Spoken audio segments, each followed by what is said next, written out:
क्योंकि ਜਿਹੜਾ ਬੰਦਾ ਇੱਕ ਬਗੀਚੇ ਦੇ ਨਾਲ ਪਿਆਰ ਕਰਦਾ ਉਹਨੂੰ ਪਤਾ ਵਾ। ਕਿਉਂਕਿ ਮੈਂ ਜਦੋਂ ਵੀ ਮਤਲਬ ਮੈਂ ਉਹਨਾਂ ਨੂੰ ਗੁੱਡੀ ਕਰਦਾ, ਰੂੜੀ ਪਾਉਂਦਾ, ਪਾਣੀ ਪਾਉਂਦਾ, ਔਰ ਜਦੋਂ ਕਿਸੇ ਨੂੰ ਕੁਝ ਹੁੰਦਾ ਔਰ ਮੈਨੂੰ ਆਪਣੇ ਆਪ ਨੂੰ ਕੁਝ ਹੁੰਦਾ ਵਾ ਕਿ ਯਾਰ ਇਹਦਾ ਨੁਕਸਾਨ ਕਿਉਂ ਹੋ ਗਿਆ, ਇਹਨੂੰ ਪਾਣੀ ਕਿਉਂ ਨਹੀਂ ਮਿਲਿਆ, ਔਰ ਮੈਨੂੰ ਇੱਦਾਂ ਫੀਲ ਹੁੰਦਾ ਕਿ ਕਿੰਨਾ ਚਿਰ ਇਹਨੇ ਪਿਆਸਾ ਕੱਢਿਆ ਹੋਏਗਾ। ਹਾਲੇਲੂਇਆ। ਔਰ ਮੈਂ ਜਦੋਂ ਸ਼ੁਰੂਆਤੀ ਦੇ ਵਿੱਚ ਸਾਡੇ ਘਰ ਬਹੁਤ ਜ਼ਿਆਦਾ ਗਮਲੇ ਸੀਗੇ, ਸ਼ੁਰੂਆਤੀ ਦੇ ਵਿੱਚ ਮੈਂ ਉਹਨਾਂ ਨੂੰ ਪਿਆਰ ਕਰਨਾ ਸ਼ੁਰੂ ਕੀਤਾ, ਉਹਨਾਂ ਨੂੰ ਪਾਣੀ ਦੇਣਾ ਸ਼ੁਰੂ ਕੀਤਾ ਔਰ ਉਹਨਾਂ ਨੂੰ ਹਰਿਆ ਭਰਿਆ ਬਣਾਉਣਾ ਸ਼ੁਰੂ ਕਰ ਦਿੱਤਾ। ਉਹਨਾਂ ਨੂੰ ਲਗਾਤਾਰ ਗੋਡੀ ਤੇ ਰੂੜੀ ਖਾਦ ਪਾ, ਪਾਣੀ 2 ਟਾਈਮ ਪਾਣੀ ਪਾਉਣਾ ਔਰ ਘਾਹ ਫੂਸ ਸਾਰਾ ਨਿਕਲਦਾ ਰਹਿਣਾ। ਔਰ ਮੈਂ ਜਦੋਂ ਅਗਲੀ ਸਵੇਰ ਉੱਠਣਾ ਔਰ ਮੈਂ ਜਦੋਂ ਚਾਹ ਪੀਣ ਤੋਂ ਪਹਿਲਾਂ ਮੈਂ ਉਹਨਾਂ ਨੂੰ ਦੇਖਣਾ, ਕਿਉਂਕਿ ਜਦੋਂ ਮੈਂ ਸਵੇਰ ਨੂੰ ਉੱਠਦਾ ਸੀ ਉਹਨਾਂ ਨੂੰ ਦੇਖਦਾ ਸੀ, ਮੈਨੂੰ ਐਨਰਜੀ ਮਿਲਦੀ ਸੀ, ਬਹੁਤ ਜ਼ਿਆਦਾ ਖੁਸ਼ੀ ਮਿਲਦੀ। ਪਰ ਮੈਂ ਦੇਖਣਾ ਕਿ ਇੱਕ ਗਮਲਾ ਕਿਤੇ ਚਲਾ ਗਿਆ। ਮੈਂ ਸਾਰਿਆਂ ਨੂੰ ਕਹਿਣਾ ਕਿ ਗਮਲਾ ਕਿੱਥੇ ਗਿਆ, ਮੈਂ ਕਹਿੰਦਾ ਪਤਾ ਨਹੀਂ ਕਿੱਥੇ ਗਿਆ। ਮੈਂ ਕਿ ਇੱਥੇ ਸੀਗਾ, ਕਿੱਥੇ ਚਲਾ ਗਿਆ। ਮੈਂ ਬਾਹਰ ਦੇਖਣਾ ਕਿ ਕਿਸੇ ਨੇ ਕੋਈ ਬਾਹਰ ਸਾਡੇ ਕਿਸੇ ਨੇ ਚੁੱਕ ਕੇ ਆਪਣੇ ਘਰੇ ਰੱਖ ਲਿਆ। ਫਿਰ ਮੈਨੂੰ ਪਤਾ ਚੱਲਣਾ ਕਿ ਤੁਹਾਡੀ ਉਹ ਭੈਣ ਲੈ ਗਈ ਗਮਲਾ, ਔਰ ਮੈਨੂੰ ਬੜਾ ਦੁੱਖ ਲੱਗਣਾ ਕਿ ਯਾਰ ਉਹ ਗਮਲਾ ਚਲਾ ਗਿਆ, ਕਿ ਉਹਨੂੰ ਰੋਜ਼ ਦੇਖਦਾ ਸੀਗਾ ਮੈਂ। ਫਿਰ ਇੱਦਾਂ ਹੀ ਪਾਣੀ ਦਿੰਦੇ ਜਾਣਾ, ਉਹਨੇ ਹਰੀ ਹੁੰਦੀ ਜਾਣਾ, ਉਹਨੇ ਦੇਖਣਾ ਕਿ ਮੈਨੂੰ ਨਹੀਂ ਸੀ ਪਤਾ ਕਿ ਵਿੱਚ ਉਹਦੇ ਵੀ ਗਮਲੇ ਸੀਗੇ। ਜਦੋਂ ਮੈਂ ਦੇਖਣਾ ਕਿ ਚਲਾ ਗਿਆ, ਮੈਂ ਕਿੱਥੇ ਗਿਆ, ਕਿਸੇ ਨੇ ਕਹਿਣਾ ਕਿ ਤੁਹਾਡੀ ਭੈਣ ਲੈ ਗਈ ਹੋਏਗੀ। ਔਰ ਮੈਨੂੰ ਬੜਾ ਆਣਾ, ਮੈਂ ਕਹਿੰਦਾ ਇੱਕੋ ਦਿਨ ਲੈ ਜਾਏ ਜਿੰਨੇ ਲੈਣੇ ਆ, ਕਿਉਂਕਿ ਬਾਕੀਆਂ ਨਾਲ ਮੈਂ ਕੀ ਕਰ ਸਕਾਂ, ਉਹਨਾਂ ਨਾਲ ਪਿਆਰ ਕਰ ਸਕਾਂ, ਤਾਂ ਕਿ ਮਿਲ ਕੇ ਮੇਰਾ ਦਿਲ ਦੁਖੀ ਹੁੰਦਾ ਕਿ ਕਿੱਥੇ ਗਿਆ, ਕਿ ਮੈਂ ਰੋਜ਼ ਉਹਨੂੰ ਦੇਖਦਾ ਸੀ, ਰੋਜ਼ ਦੇਖਦਾ ਸੀ। ਹਾਲੇਲੂਇਆ। ਤੁਸੀਂ ਸੋਚੋ ਕਿ ਇੱਕ ਪੌਦੇ ਦੇ ਨਾਲ ਇੱਕ ਪਿਆਰ ਆ ਇੱਕ ਇਨਸਾਨ ਨੂੰ, ਕਿਉਂਕਿ ਉਹ ਦੇਖ ਰੇਖ ਕਰਨ ਡਿਆ, ਸਿਰਫ ਮੈਂ ਉਹਨਾਂ ਨੂੰ ਪੈਦਾ ਨਹੀਂ ਕੀਤਾ। ਤੁਸੀਂ ਸੋਚੋ ਕਿ ਪਰਮੇਸ਼ਰ ਤੁਹਾਡੇ ਨਾਲ ਕਿੰਨਾ ਪਿਆਰ ਕਰਦਾ ਜਿਹਨੇ ਤੁਹਾਨੂੰ ਪੈਦਾ ਕੀਤਾ। ਉਹ ਤੁਹਾਨੂੰ ਬਚਣਾ ਤੋਂ ਬਿਨਾਂ ਕਿੱਦਾਂ ਖਾਲੀ ਰਹਿਣ ਦੇਵੇਗਾ। ਕਈ ਵਾਰੀ ਲੋਕ ਆਤਮਾ ਤੌਰ ਤੇ ਮੁਰਦਾ ਹੋ ਚੁੱਕੇ ਹੁੰਦੇ ਆ, ਟੋਟਲੀ ਸਰੀਰ ਤੌਰ ਤੇ ਜੀਣ ਰਿਹਾ। ਮੈਂ ਹੁਣੇ ਇੱਕ ਗੱਲ ਬੋਲੀ ਸੀਗੀ, ਅਗਰ ਤੁਸੀਂ 10 ਦਿਨ ਰੋਟੀ ਨਾ ਖਾਓ ਤਾਂ ਕੀ ਕੋਈ ਇਨਸਾਨ ਜੀਵਤ ਰਹਿ ਸਕਦਾ? 10 ਦਿਨ ਨਹੀਂ, ਉਹ ਮਰ ਜਾਏਗਾ ਤਰਸ ਕੇ। ਪਰ ਕਿੱਦਾਂ ਦੇ ਉਹ ਵਿਸ਼ਵਾਸੀ ਲੋਕ ਹੋਣਗੇ ਕਿ ਜਿਨ੍ਹਾਂ ਨੂੰ ਵਚਨ ਤੋਂ ਬਿਨਾਂ ਇੰਜੋਏ ਕਰਨ ਦੇ ਆ। ਉਹਨਾਂ ਨੂੰ ਕੋਈ ਫੀਲ ਨਹੀਂ ਹੋ ਰਿਹਾ ਕਿ ਯਾਰ ਮੇਰੀ ਇੰਨੇ ਚਰਚ ਮਿਸ ਹੋ ਗਏ, ਮੈਂ ਇੰਨੇ ਦਿਨ ਦਾ ਵਚਨ ਨਹੀਂ ਸੁਣ ਪਾਇਆ। ਕਿੱਦਾਂ ਉਹ ਜਿੰਦਾ ਰਹਿ ਹੋਣਗੇ? ਮੈਂ ਤੁਹਾਨੂੰ ਗੱਲ ਦੱਸਣਾ ਚਾਹੁੰਦਾ, ਅਗਰ ਉਹ ਆਤਮਾ ਦੇ ਵਿੱਚ ਜਿੰਦਾ ਹੋਣਗੇ ਤਾਂ ਉਹਨਾਂ ਨੂੰ ਭੁੱਖ ਲੱਗੇਗੀ। ਇੱਕ ਇਨਸਾਨ ਜਦ ਤੱਕ ਜੀਵਤ ਹੁੰਦਾ ਉਹਨੂੰ ਭੁੱਖ ਲੱਗਦੀ, ਉਹਨੂੰ ਪਿਆਸ ਲੱਗਦੀ ਆ। ਪਰ ਜਦੋਂ ਇੱਕ ਇਨਸਾਨ ਡੈਥ ਹੋ ਜਾਂਦਾ ਉਹਨੂੰ ਨਾ ਭੁੱਖ ਲੱਗਦੀ ਤੇ ਨਾ। ਇਸੇ ਤਰੀਕੇ ਨਾਲ ਇੱਕ ਵਿਸ਼ਵਾਸੀ ਹੁੰਦਾ ਵਾ, ਅਗਰ ਤੇ ਉਹ ਆਤਮਾ ਦੇ ਵਿੱਚ ਜਿਉਂਦਾ ਵਾ ਤੇ ਉਹਨੂੰ ਭੁੱਖ ਲੱਗੇਗੀ ਵਰਸ਼ਿਪ ਕਰਨ ਦੀ, ਉਹਨੂੰ ਭੁੱਖ ਲੱਗੇਗੀ ਸੰਗਤੀ ਵਿੱਚ ਜਾਣ ਦੀ, ਉਹਨੂੰ ਭੁੱਖ ਲੱਗੇਗੀ ਵਚਨ ਸੁਣਨੀ। ਪਰ ਅਗਰ ਉਹ ਡੈਥ ਹੈ, ਮਰਿਆ ਪਿਆ ਆਤਮਾ ਦੇ ਵਿੱਚ, ਉਹਨੂੰ ਕੋਈ ਪਰਵਾਹ ਨਹੀਂ ਉਹਨੂੰ ਉਹਦੇ ਵੱਲੋਂ ਚਰਚ ਲੱਗੇ, ਕਿਉਂਕਿ ਉਹ ਪਹਿਲਾਂ ਵੀ ਚਰਚ ਆਤਮਾ ਦੇ ਲਈ ਨਹੀਂ ਸੀ ਆ ਰਿਹਾ। ਉਹ ਪਹਿਲਾਂ ਵੀ ਚਰਚ ਉਹਨੇ ਕਿਦੋਂ ਆਉਣਾ ਸੀਗਾ? ਜਦੋਂ ਪ੍ਰੋਬਲਮ ਸੀਗੀ। ਕਿਦੋਂ ਆਉਣਾ ਸੀ? ਜਾਂ ਅਹਿਸਾਨ ਕਰਨ ਆਉਣਾ ਸੀ ਵੀ ਪਾਸਟਰ ਸਾਹਿਬ ਨੇ 2 ਮਹੀਨੇ ਬਾਅਦ ਫੋਨ ਕੀਤਾ ਹੈ, ਭਾਈ 2 ਮਹੀਨੇ ਹੋ ਗਏ ਚਰਚ ਨਹੀਂ ਆਏ, ਚਲੋ ਜਾ ਕੇ ਹਾਜ਼ਰੀ ਲਵਾ ਦਿੰਦੇ ਆ। ਉਹ ਆਤਮਾ ਦੇ ਵਿੱਚ ਕੀ ਆ? ਉਹ ਮਰਿਆ ਪਿਆ ਉਹ ਇਨਸਾਨ। ਹਾਲੇਲੂਇਆ। ਉਹ ਆਤਮਾ ਵਿੱਚ ਮਰਿਆ ਹੋਇਆ ਇਨਸਾਨ ਆ ਜਿਹਨੂੰ ਵਚਨ ਦੀ ਭੁੱਖ ਤੇ ਪਿਆਸ ਨਹੀਂ ਲੱਗਦੀ। ਕਿਉਂਕਿ ਹਰ ਇੱਕ ਇਨਸਾਨ ਜਦ ਤੱਕ ਜੀਵਨ ਦਾ ਉਹਨੂੰ ਭੁੱਖ ਵੀ ਲੱਗਦੀ ਤੇ ਉਹਨੂੰ ਕੀ ਲੱਗਦੀ ਆ? ਉਹਨੂੰ ਪਿਆਸ ਵੀ ਲੱਗਦੀ। ਸੋਚੋ ਤੁਸੀਂ ਇੱਕ ਪੌਦਾ ਲਗਾਇਆ ਵਾ ਔਰ ਪੌਦੇ ਨੂੰ ਟਾਈਮ ਸਿਰਫ 2 ਟਾਈਮ ਪਾਣੀ ਨਹੀਂ ਮਿਲਿਆ ਔਰ ਇਹਨੀ ਧੁੱਪ ਦੇ ਕਾਰਨ ਉਹ ਸੜ ਗਿਆ ਔਰ ਉਹ ਮ੍ਰਿਤੂ ਦੇ ਨਜ਼ਦੀਕ ਆ ਗਿਆ ਕਿ ਅਗਰ ਮੈਂ ਇੱਕ ਟਾਈਮ ਹੋਰ ਪਾਣੀ ਨਾ ਪਾਉਂਦਾ ਤੇ ਉਹਨੇ ਜੜ੍ਹਾਂ ਵੀ ਉਹਦੀਆਂ ਫਿਨਿਸ਼ ਹੋ ਜਾਣੀਆਂ ਸੀਗੀਆਂ ਔਰ ਫਿਰ ਪਾਣੀ ਪਾਉਣਾ ਵਿਅਰਥ ਹੋ ਜਾਣਾ ਸੀ। ਸ਼ਾਇਦ ਅਜੇ ਜਾਨ ਪੈ ਜਾਂਦੀ ਤੇ। ਤੁਸੀਂ ਸੋਚੋ ਕਿ ਕਿੱਦਾਂ ਦੇ ਉਹ ਵਿਸ਼ਵਾਸੀ ਹੋਣਗੇ। ਤੁਹਾਨੂੰ ਕੀ ਲੱਗਦੇ ਹੋ? ਜਿਉਂਦਾ ਵਿਸ਼ਵਾਸੀ ਆ। ਹਾਲੇਲੂਇਆ। ਕਿਉਂਕਿ ਜਿਉਂਦੇ ਨੂੰ ਕੀ ਲੱਗਦੀ ਆ? ਸਾਰੇ ਬੋਲੋ, ਜਿਉਂਦੇ ਨੂੰ ਕੀ ਲੱਗਦੀ ਆ?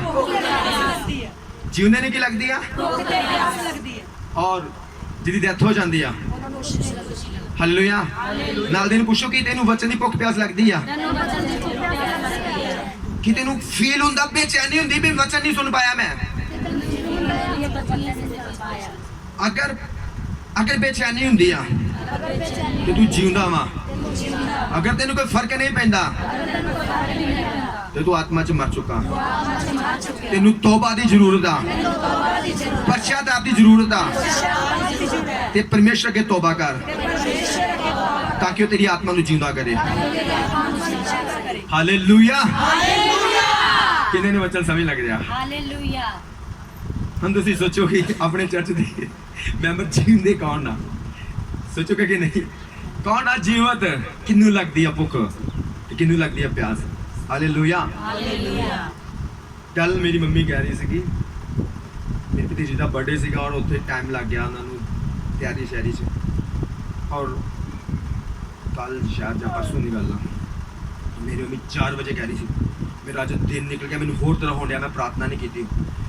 हाँ सवेर की गल है, सवेर की, क्योंकि मम्मी मेरी ने हमेशा चाय पीनी आ, उस तो बाद उन्हें 10 बजे प्रेयर से बह जाना और लगातार प्रेयर और 2 बजे जाकर रोटी खानी है। देखो एक बीमार व्यक्ति जिसकी हार्ट की दवाई चल रही है और मम्मी कहती कि अज मेरे को प्रेयर नहीं हुई उन्नी जिनी मैं चाहती, सिर्फ 1-2 घंटा प्रेयर हुई, मैंने होर तरह हो गया, शामा पै गया, हूँ मैं प्रेयर चली, हूँ मैंने कोई कहे ना, और मैंने अच्छा लग रहा है क्योंकि आत्मा के जींदे हैं।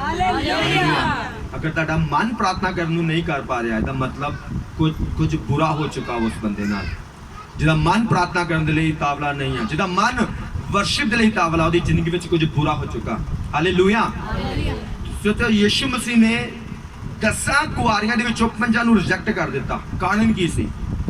कारण हालेलुया, उन्होंने 10 नूं ही कुआरिया कहा गया, 10 नूं ही विश्वासी कहा गया, 10 नूं कलीसिया दे मैंबर कहा गया, 10 नूं तौबा पाए कहा गया, 10 नूं बैप्टिज्म लाए कहा गया, पर फिर भी 5 ने की किया?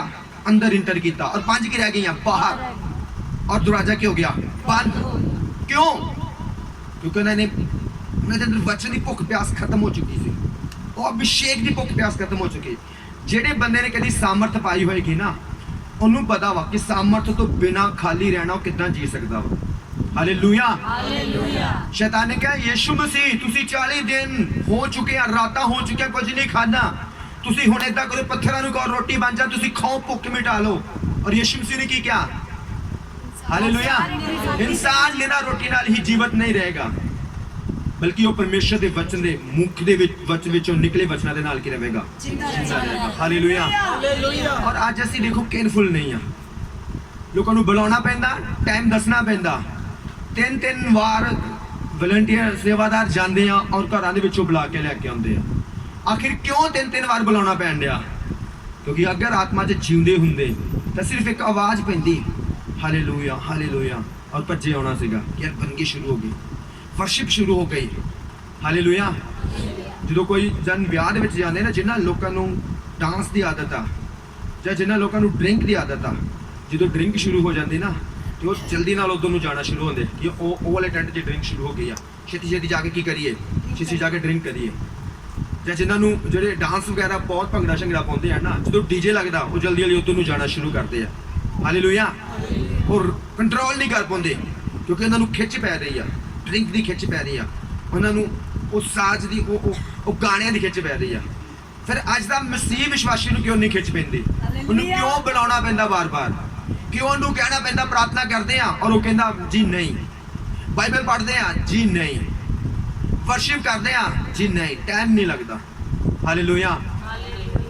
और 2-3 महीने लॉकडाउन चलना, अज भी अगर उन्होंने पूछो वर्शिप करते हैं कहेंगे टाइम नहीं लगता, प्रार्थना करते हैं टाइम नहीं लगता, बच्चे नहीं कर देंगे। हालेलुया। अगर कहेंगे खाना बनाते हैं तो कहेंगे हाँ जी, कि उदों बच्चे उदों नहीं रुकते। हालेलुया। क्योंकि वो आत्मा दे विच की हो चुके हैं, मर चुके हैं। उन्होंने आत्मा का जिंदा होंदी तो उन्होंने तो प्रार्थना मंगती, उन्होंने तो वर्शिप मंगती, उन्होंने तो वचन बोलती कि वचन पढ़ ताकि मैनू सुकून मिले। हालेलुया। पिछले दिनों दे विच जो लॉकडाउन चलना तो कुछ महीने बाद फेसबुक पे लोगों ने गोल गप्पे की फोटोआं पाउणियां, किदा दिल कर रहा, फिर कुछ समोसियां दी पाउणियां, जे होगा जूसां दी पाउणियां, किदा दिल कर रहा कि मैनू ये चीज़ मिले। और मैं देख रहा सीगा कि लोग घर दे विच सारा कुछ मिल रहा पर बाहर चटपटियां चीज़ां उन्होंने शरीर को नहीं मिल रही और किन्ने बेचैन हो रहे हैं। हालेलुया। और तुसी सोचो कि एक आत्मिक व्यक्ति कितना बेचैन होना चाहिए अगर उन्हें वर्शिप नहीं की। हर रोज अगर बाइबल दस दिया कि दानियल कितने टाइम प्रार्थना करता सी? 3 टाइम। हालेलुया। वो 3 टाइम प्रार्थना करने वाले व्यक्ति से, यानी कि एक बाबुल दे विच एक देश दे विच प्रधानमंत्री होने के नाते भी राजे तो अगर देखो तो नीचा अहदा किहदा सीगा? दानियल दा, सारा कुछ उहदे कोल, पर फिर भी कितने टाइम प्रेयर करता सी? 3 टाइम प्रेयर करता सी। कितना बिजी मैन होगा, पूरा देश की देख रेख उहदे कोल, सिर्फ राजे ने इंजॉय करना बस। सारा कुछ जिन्हों ने भी पुछना, कर्मचारियों ने, सेनापतियों ने, नौकरों ने, चाकरों ने, सारा रखना देखना सारा दानियल दे कोल, टोटली पूरे देश का। ਹਰ ਗੱਲ ਦਾਨੀਏਲ ਦੇ ਕੋਲ, ਪਰ ਫਿਰ ਵੀ ਉਹ ਕੀ ਕਰ ਰਿਹਾ? ਪ੍ਰੇਅਰ ਕਰ ਰਿਹਾ। ਕਿ ਸਾਡਾ ਉਹਦੇ ਕੋਲ ਵੀ ਇੰਨਾ ਕੰਮ ਆ ਗਿਆ ਕਿ ਅਸੀਂ ਪ੍ਰੇਅਰ ਨਹੀਂ ਕਰ ਸਕਦੇ, ਅਸੀਂ ਵਰਸ਼ਿਪ ਨਹੀਂ ਕਰ ਸਕਦੇ। ਹਾਲੇਲੂਇਆ। ਕਿਉਂਕਿ ਇੱਕ ਜਿਉਂਦਾ ਵਿਅਕਤੀ ਤਰੱਕੀ ਕਰਦਾ ਵਾ। ਅੱਜ ਕਈ ਵੀ ਲੋਕ ਚਰਚ ਦੇ ਵਿੱਚ ਆ ਕੇ ਬੋਲਦੇ ਮੇਰੀ ਆਰਥਿਕ ਲਾਈਫ ਨਹੀਂ ਕਿਉਂ ਨਹੀਂ ਸੁਧਰ ਰਹੀ, ਮੇਰੀ ਤਰੱਕੀ ਕਿਉਂ ਨਹੀਂ ਹੋ ਰਹੀ, ਮੈਂ ਕਿਉਂ ਨਹੀਂ ਪ੍ਰੇਅਰ 'ਚ ਵੱਧ ਪਾ ਰਿਹਾ, ਮੈਂ ਕਿਉਂ ਨਹੀਂ ਕੋਈ ਰੱਬ ਦੇ ਕੰਮ ਕਰ ਪਾ ਰਿਹਾ। ਕਿਉਂਕਿ ਭਾਈ ਤੂੰ ਆਤਮਾ ਦੇ ਵਿੱਚ ਕੀ ਆ? ਤੂੰ ਮੁਰਦਾ ਵਾ, ਔਰ ਮੁਰਦਾ ਬੰਦਾ ਕੋਈ ਕੰਮ ਨਹੀਂ ਕਰ ਸਕਦਾ। ਇਸ ਲਈ ਤੈਨੂੰ ਤੌਬਾ ਦੀ ਜ਼ਰੂਰਤ ਹੈ ਅੱਜ ਪਰਮੇਸ਼ਰ ਦੇ ਕੋਲੋਂ ਕਰਨ ਦੀ, ਕਿ ਪਰਮੇਸ਼ਰ ਮੈਂ ਇੰਨੇ ਸਮੇਂ ਤੱਕ ਬਿਨਾਂ ਪ੍ਰਾਰਥਨਾ ਤੋਂ ਰਿਹਾ, ਮੈਂ ਮੁਰਦਾ ਆਤਮਾ ਨਾਲ ਪਰਮੇਸ਼ਰ ਤੇਰੇ ਪਿੱਛੇ ਚੱਲਦਾ ਰਿਹਾ।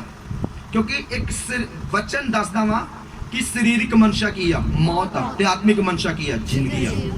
ਅਗਰ ਤੁਸੀਂ ਆਤਮਾ ਵਿੱਚ ਜਿਉਂਦੇ ਆ ਤੇ ਤੁਸੀਂ ਜ਼ਿੰਦਗੀ ਨੂੰ ਪ੍ਰਾਪਤ ਕਰੋਗੇ, ਹਮੇਸ਼ਾ ਦੀ ਜ਼ਿੰਦਗੀ ਨੂੰ। ਪਰ ਅਗਰ ਤੁਸੀਂ ਆਤਮਾ 'ਚ ਮਰਿਆ ਪਏ ਆ ਤੇ ਸਰੀਰ 'ਚ ਭਾਵੇਂ ਜਿਉਂਦੇ ਆ, ਕਦੀ ਵੀ ਪਰਮੇਸ਼ਰ ਦੇ ਕੋਲੋਂ ਅਸਦੀਪਕ ਜ਼ਿੰਦਗੀ ਨਹੀਂ ਹਾਸਲ ਕਰ ਸਕੋਗੇ। ਕਿਉਂਕਿ ਉਹਨਾਂ 5 ਕੁਆਰੀਆਂ ਦਾ ਇਹੋ ਕਾਰਨ ਸੀ ਕਿ ਉਹ ਸਰੀਰ ਵਿੱਚ ਜਿਉਂਦੇ ਸੀ, ਯਿਸੂ ਮਸੀਹ ਪਿੱਛੇ ਚੱਲ ਰਹੇ ਸੀ, ਪਰ ਉਹ ਆਤਮਾ ਵਿੱਚ ਡੈਡ ਹੋ ਚੁੱਕੇ ਸੀਗੇ। ਹਾਲੇਲੂਇਆ। ਜਦੋਂ ਯਿਸੂ ਮਸੀਹ ਆਇਆ ਉਹ ਪਹਿਚਾਨ ਨਹੀਂ ਸਕੇ, ਉਹਨਾਂ ਦੀ ਲਾਈਫ ਹਨੇਰਾ ਹੋ ਚੁੱਕੀ ਸੀਗੀ। ਹਾਲੇਲੂਇਆ। ਕਿਉਂਕਿ ਪਰਮੇਸ਼ਰ ਦਾ ਵਚਨ ਕੀ ਆ? ਉਹ ਚਾਨਣ ਆ। ਪਰਮੇਸ਼ਰ ਦਾ ਵਚਨ ਕੀ ਆ? ਚਾਨਣ ਆ। ਜਿੰਨਾ ਜ਼ਿਆਦਾ ਅਸੀਂ ਪੜ੍ਹਦੇ ਆ ਉਨੀ ਜ਼ਿਆਦਾ ਸਾਡੀ ਜ਼ਿੰਦਗੀ ਚਾਨਣ ਦੇ ਨਾਲ ਭਰਦੀ ਆ। ਜਿੰਨਾ ਜ਼ਿਆਦਾ ਅਸੀਂ ਵਚਨ ਸੁਣਦੇ ਆ ਉਨੀ ਜ਼ਿਆਦਾ ਸਾਡੀ ਜ਼ਿੰਦਗੀ ਚਾਨਣ ਨਾਲ ਭਰਦੀ ਆ। ਜਿੰਨਾ ਜ਼ਿਆਦਾ ਇਸ ਵਚਨ ਨੂੰ ਫੋਲੋ ਕਰਦੇ ਜਾਂਦੇ ਆ ਉਨਾ ਜ਼ਿਆਦਾ ਸਾਡੀ ਜ਼ਿੰਦਗੀ ਪ੍ਰਕਾਸ਼ ਦੇ ਨਾਲ ਕੀ ਹੁੰਦੀ ਜਾਂਦੀ? ਭਰਦੀ ਜਾਂਦੀ ਆ। ਸਾਡੇ ਰਾਹ ਪ੍ਰਕਾਸ਼ਮਾਨ ਹੁੰਦੇ ਆ, ਸਾਡੇ ਕੰਮ ਪ੍ਰਕਾਸ਼ਮਾਨ ਹੁੰਦੇ ਆ, ਔਰ ਹਨੇਰੇ ਦੀ ਕੋਈ ਜਗ੍ਹਾ ਨਹੀਂ ਬਚਦੀ, ਔਰ ਹਨੇਰਾ ਕੋਈ ਰੁਕਾਵਟ, ਕੋਈ ਬੰਦਿਸ਼ ਨਹੀਂ ਫਿਰ ਪਾ ਸਕਦਾ। ਹਾਲੇਲੂਇਆ। ਇਸ ਕਰਕੇ ਆਤਮਾ ਵਿੱਚ ਜਿਉਣਾ ਸਿੱਖਣਾ ਪਏਗਾ। ਹਾਲੇਲੂਇਆ। ਆਤਮਾ ਵਿੱਚ ਜਿਉਣਾ ਕੀ ਕਰਨਾ ਪਏਗਾ? ਸਿੱਖਣਾ ਪਏਗਾ। ਹਾਲੇਲੂਇਆ। ਹੁਣ ਤੁਸੀਂ ਖੁਦ ਦੇਖੋ, ਤੁਸੀਂ ਖੁਦ ਆਪਣੀ ਲਾਈਫ ਨੂੰ ਅੱਜ ਐਤਵਾਰ ਪਿੱਛੇ ਲੈ ਕੇ ਜਾਓ, 2 ਮਹੀਨੇ 3-4 ਮਹੀਨੇ, ਕਿੰਨੇ ਕਿ ਤੁਸੀਂ ਪ੍ਰੇਅਰਫੁਲ ਆ, ਕਿੰਨਾ ਕਿ ਤੁਸੀਂ ਵਚਨ ਨਾਲ ਪਿਆਰ ਕਰਦੇ ਆ। ਹਾਲੇਲੂਇਆ। ਜਿਹੜਾ ਸਰੀਰਕ ਬੰਦਾ ਹੁੰਦਾ ਨਾ ਉਹ ਬਾਈਬਲ ਘੱਟ ਔਰ ਮੋਬਾਈਲ ਤੋਂ ਜ਼ਿਆਦਾ ਚਿਪਕਿਆ ਰਹੇਗਾ। ਹਮੇਸ਼ਾ ਤੁਸੀਂ ਉਸ ਬੰਦੇ ਨੂੰ ਦੇਖੇ ਔਰ ਕਹੇਗਾ ਮੈਂ ਯਿਸੂ ਮਸੀਹ ਨੂੰ ਪਿਆਰ ਕਰਦਾ। ਭਾਈ ਤੂੰ ਭਾਵੇਂ ਪਿਆਰ ਕਰਦਾ ਪਰ ਤੇਰਾ ਪਿਆਰ ਸਰੀਰਕ ਆ। ਯਿਸੂ ਮਸੀਹ ਕਹਿੰਦੇ ਕਿ ਬੁੱਲਾ ਤੋਂ ਸਿਰਫ ਮੈਨੂੰ ਪਿਆਰ ਕਰਦੇ ਆ, ਪਰ ਇਹਨਾਂ ਦਾ ਮਨ, ਇਹਨਾਂ ਦਾ ਧਿਆਨ ਮੇਰੇ ਤੋਂ ਕੀ ਆ? ਦੂਰ ਆ। ਇਸ ਲਈ ਬੁੱਲਾ ਦੇ ਨਾਲ ਮੈਨੂੰ ਪਿਆਰ ਕਰਦੇ ਆ। ਅਗਰ ਆਤਮਾ ਦੇ ਵਿੱਚ ਅਗਰ ਤੁਸੀਂ ਬਾਈਬਲ ਨੂੰ ਪੜ੍ਹੋ ਤਾਂ ਯਿਸੂ ਮਸੀਹ ਨੂੰ ਪਤਾ ਸੀ ਅੱਜ ਦੀ ਰਾਤ ਮੈਨੂੰ ਫੜਵਾਇਆ ਜਾਣਾ, ਮੈਨੂੰ ਮਾਰਿਆ ਜਾਣਾ, ਕੁੱਟਿਆ ਜਾਣਾ, ਬਹੁਤ ਅਤਿਆਚਾਰ ਮੇਰੇ ਨਾਲ ਹੋਣਾ, ਪਰ ਫਿਰ ਵੀ ਯਿਸੂ ਮਸੀਹ ਕੀ ਕਰ ਰਹੇ ਸੀਗੇ? ਪ੍ਰਾਰਥਨਾ ਕਰ ਰਹੇ ਸੀ ਪੂਰੀ ਰਾਤ। ਯਿਸੂ ਮਸੀਹ ਨੂੰ ਪਤਾ ਸੀ ਸਿਪਾਹੀ ਨਿਕਲ ਚੁੱਕਿਆ, ਮੈਨੂੰ ਫੜਨਾ ਹੋ ਰਿਹਾ, ਔਰ ਉਸ ਤੋਂ ਬਾਅਦ ਕਿੰਨੀ ਜ਼ਿਆਦਾ ਇੱਕ ਕਠੋਰ ਦੰਡ, ਕਿੰਨਾ ਜ਼ਿਆਦਾ ਇੱਕ ਅਤਿਆਚਾਰ ਮੇਰੇ ਤੇ ਹੋਵੇਗਾ, ਪਰ ਫਿਰ ਵੀ ਯਿਸੂ ਮਸੀਹ ਕੀ ਕਰ ਰਿਹਾ? ਪ੍ਰਾਰਥਨਾ ਕਰ ਰਿਹਾ। ਔਰ ਯਿਸੂ ਮਸੀਹ ਨੇ ਪਤਰਸ ਉਹਨਾਂ ਨੂੰ, ਯਹੋਨਾ ਨੂੰ, ਉਹਨਾਂ ਨੂੰ ਵੀ ਕੀ ਕਿਹਾ ਕਿ ਕੀ ਕਰੋ? ਪ੍ਰਾਰਥਨਾ ਕਰੋ ਤਾਂ ਕਿ ਤੁਸੀਂ ਪਛਤਾਵੇ ਵਿੱਚ ਨਾ ਪਾਓ। ਔਰ ਚੇਲਿਆਂ ਨੇ ਕੀ ਕੀਤੀ? ਪ੍ਰਾਰਥਨਾ ਨਹੀਂ ਕੀਤੀ ਔਰ ਉਹ ਸੌਂ ਗਏ। ਉਸ ਤੋਂ ਬਾਅਦ ਕੀ ਪੈ ਗਏ? ਉਹ ਪਛਤਾਵੇ ਵਿੱਚ ਪੈ ਗਏ। ਔਰ ਯਿਸੂ ਮਸੀਹ ਦਾ ਕੀ ਕੀਤਾ? ਉਹਨਾਂ ਨੇ ਇਨਕਾਰ ਕੀਤਾ ਕਿ ਅਸੀਂ ਯਿਸੂ ਮਸੀਹ ਨੂੰ ਨਹੀਂ ਜਾਣਦੇ। ਹਾਲੇਲੂਇਆ। ਉਹ ਪਤਰਸ ਹੋਣੀ ਜਿਹੜੇ ਕਹਿੰਦੇ ਸੀ ਯਿਸੂ ਮਸੀਹ ਅਸੀਂ ਤੇਰੇ ਲਈ ਜਾਨ ਦੇਵਾਂਗੇ, ਜਾਨ, ਕਿ ਪ੍ਰਭੂ ਸਾਰੀ ਦੁਨੀਆ ਤੇਰਾ ਇਨਕਾਰ ਕਰਦੇ, ਅਸੀਂ ਤੇਰਾ ਇਨਕਾਰ ਨਹੀਂ ਕਰ ਸਕਦੇ, ਪਰ ਪ੍ਰਾਰਥਨਾ ਦਾ ਨਾ ਹੋਣ ਦੇ ਕਾਰਨ ਉਹਨਾਂ ਕੀ ਕਰ ਦਿੱਤਾ? ਇਨਕਾਰ ਕਰ ਦਿੱਤਾ। ਤੁਹਾਨੂੰ ਪਤਾ, ਤੁਹਾਨੂੰ ਪ੍ਰਾਰਥਨਾ ਵਚਨ ਤੁਹਾਡੀ ਸਪਿਰਿਟ ਨੂੰ ਕੀ ਕਰਦਾ ਵਾ? ਤਾਕਤਵਰ ਕਰਦਾ। ਹਾਲੇਲੂਇਆ। ਅੱਜ ਰੂਹਾਂ ਨੂੰ ਕੌਣ ਇਨਸਾਨ ਬਚਾ ਸਕਦਾ? ਜਿਹੜਾ ਆਤਮਾ ਦੇ ਵਿੱਚ ਤਾਕਤਵਰ ਆ। ਹਾਲੇਲੂਇਆ। ਸ਼ੈਤਾਨ ਦਾ ਸਾਹਮਣਾ ਕੌਣ ਕਰ ਸਕਦਾ? ਜਿਹੜਾ ਆਤਮਾ ਦੇ ਵਿੱਚ ਕੀ ਆ? ਤਾਕਤਵਰ ਆ। ਹਾਲੇਲੂਇਆ। ਅੱਜ ਲੋਕ ਕਹਿੰਦੇ ਆ ਦੁਸ਼ਟ ਆਤਮਾ ਤੋਂ ਮੈਨੂੰ ਛੁਟਕਾਰਾ ਨਹੀਂ ਮਿਲ ਰਿਹਾ, ਔਰ ਪਾਸਟਰ ਸਾਹਿਬ ਤੁਸੀਂ ਪ੍ਰੇਅਰ ਕਰ ਰਹੇ ਹੋ, ਬਿਮਾਰੀਆਂ ਮੇਰਾ ਪਿੱਛਾ ਨਹੀਂ ਛੱਡ ਰਿਹਾ, ਤੰਗੀ ਸੰਘਰਸ਼ ਮੇਰਾ ਪਿੱਛਾ ਨਹੀਂ ਛੱਡ ਰਿਹਾ। ਨਹੀਂ ਛੱਡਣਗਾ ਭਾਈ, ਸਾਰੀ ਉਮਰ ਤੂੰ ਇੱਦਾਂ ਹੀ ਰਹੇਂਗਾ, ਤੂੰ ਨਹੀਂ ਛੱਡਣਗੇ। ਕਿਉਂ? ਕਿਉਂਕਿ ਜਦ ਤੱਕ ਤੂੰ ਆਪਣੇ ਅੰਦਰ ਖੁਦ ਦੀ ਕਮਜ਼ੋਰੀ ਪਾਲੀ ਪਈ ਆ ਉਦੋਂ ਤੱਕ ਉਹ ਕਦੇ ਨਹੀਂ ਛੱਡਣਗੇ, ਕਿਉਂਕਿ ਮੈਨੂੰ ਪਤਾ ਵਾ ਕਿ ਆਤਮਾ 'ਚ ਵਿਅਕਤੀ ਕਮਜ਼ੋਰ ਆ। ਹਾਲੇਲੂਇਆ। ਅਗਰ ਦੁਸ਼ਟ ਆਤਮਾ ਆ ਜਾਏ ਕਿ ਤੁਸੀਂ ਉਹਨੂੰ ਮੁੱਕਾ ਮਾਰ ਸਕਦੇ ਆ? ਨਹੀਂ। ਕਿ ਉਹਨੂੰ ਫਾਂਸੀ ਦੇ ਸਕਦੇ ਆ? ਕਿ ਉਹਨੂੰ ਚਾਕੂ ਨਾਲ ਮਾਰ ਦੋਗੇ? ਉਹਨੂੰ ਨਹੀਂ ਮਾਰ ਦੋਗੇ, ਕਿਉਂਕਿ ਦੁਸ਼ਟ ਆਤਮਾ ਕੀ ਇੱਕ ਆਤਮਾ ਵਾ, ਉਹ ਸਰੀਰ ਨਹੀਂ ਹੈ। ਹਾਲੇਲੂਇਆ। ਤੁਹਾਡਾ ਸਰੀਰ ਭਾਵੇਂ ਕਿੰਨਾ ਵੀ ਤਾਕਤਵਰ ਕਿਉਂ ਨਾ ਹੈ, ਤੁਸੀਂ ਉਹਨੂੰ ਨਹੀਂ ਮਾਰ ਸਕਦੇ, ਪਰ ਅਗਰ ਤੁਸੀਂ ਆਤਮਾ 'ਚ ਤਾਕਤਵਰ ਹੋਏ ਤੇ ਤੁਸੀਂ ਉਹਦਾ ਨੁਕਸਾਨ ਕਰ ਸਕਦੇ ਹੋ। ਹਾਲੇਲੂਇਆ। ਤੁਸੀਂ ਉਹਦਾ ਨੁਕਸਾਨ ਕਰ ਸਕਦੇ ਆ, ਉਹਨਾਂ ਬਿਮਾਰੀ ਦੀਆਂ ਆਤਮਾ ਨਾਲ ਸ਼ਾਪਾਂ ਨੂੰ ਤੋੜ ਸਕਦੇ ਆ, ਪਰ ਕਦੋਂ? ਜੋ ਤੁਸੀਂ ਕਹੋਗੇ ਆਤਮਾ ਦੇ ਵਿੱਚ ਤਾਕਤਵਰ, ਆਤਮਾ ਵਿੱਚ ਜਿਉਂਦੇ। ਇਸ ਕਰਕੇ ਪਰਮੇਸ਼ਰ ਦੇ ਵਚਨ ਲਿਖਿਆ ਕਿ ਆਤਮਿਕ ਹਥਿਆਰ ਕੀ ਕਰ ਲੋ? ਪਹਿਨ ਲੋ। ਆਤਮਾ ਵਿੱਚ ਬਲਵੰਤ ਬਣੋ, ਆਤਮਿਕਤਾ ਵਿੱਚ ਮਜ਼ਬੂਤ ਬਣੋ। ਹਾਲੇਲੂਇਆ। ਕਿੰਨਾਂ ਨੂੰ ਵਚਨ ਸਮਝ ਲੱਗ ਰਿਹਾ ਵਾ? ਹਾਲੇਲੂਇਆ। ਤਾਂ ਤੱਕ ਕੁਝ ਵੀ ਨਹੀਂ ਹੋਏਗਾ। ਮੈਂ ਸੱਚ ਕਹਿੰਦਾ, ਕੁਝ ਵੀ ਨਹੀਂ। ਅੱਜ ਵੀ ਇਦਾਂ 2-4 ਸਾਲ ਬਾਅਦ ਵੀ ਤੁਸੀਂ ਇਦਾਂ ਹੋਗੇ।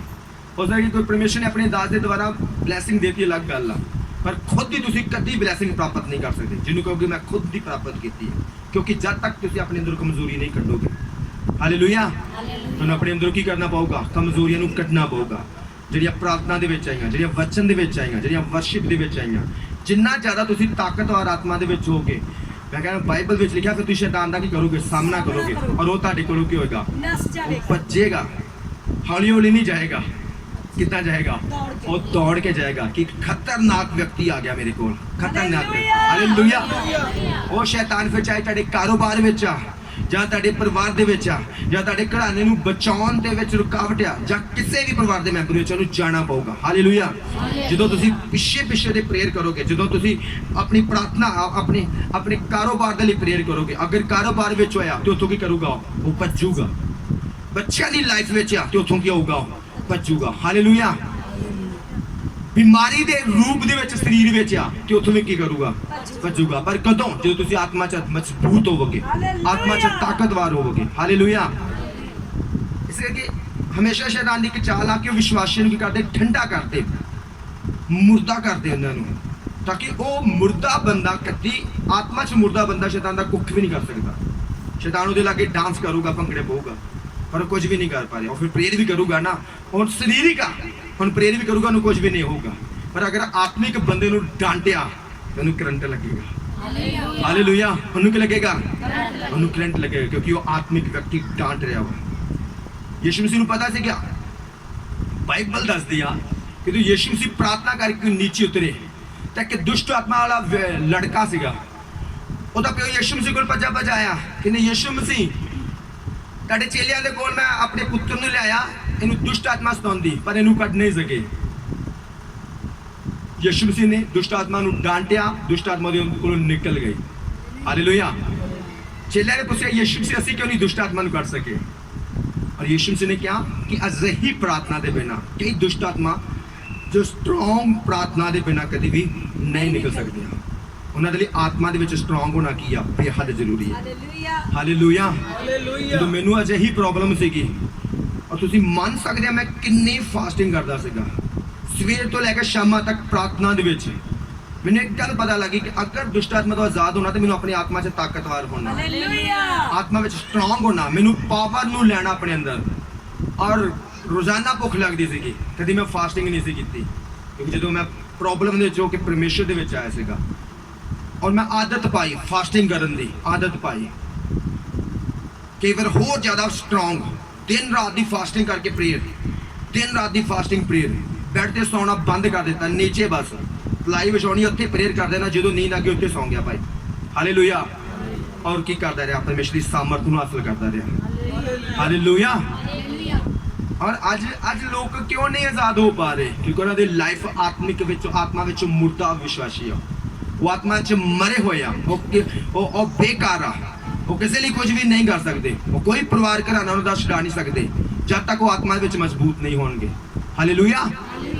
ਪਰਮੇਸ਼ਰ ਕਹਿੰਦਾ ਤੂੰ ਬਚਦੇ, ਤੇਰਾ ਘਰਾਣਾ ਕੀ ਹੋਊਗਾ? ਬਚਾਇਆ ਜਾਊਗਾ। ਪਰ ਕਿੱਦਾਂ ਬਚਣਾ ਵਾ? ਆਤਮਾ ਵਿੱਚ ਬਲਵੰਤ ਹੋ ਕੇ। ਜੋ ਤੁਸੀਂ ਅਗਰ ਆਤਮਾ 'ਚ ਸਟਰੋਂਗ ਹੋ ਗਏ, ਫਿਰ ਤੁਹਾਡੀ ਪ੍ਰਾਰਥਨਾ ਕੀ ਕਰੇਗੀ? ਕੰਮ ਕਰੇਗੀ। ਹਾਲੇਲੂਇਆ। ਹਾਲੇਲੂਇਆ।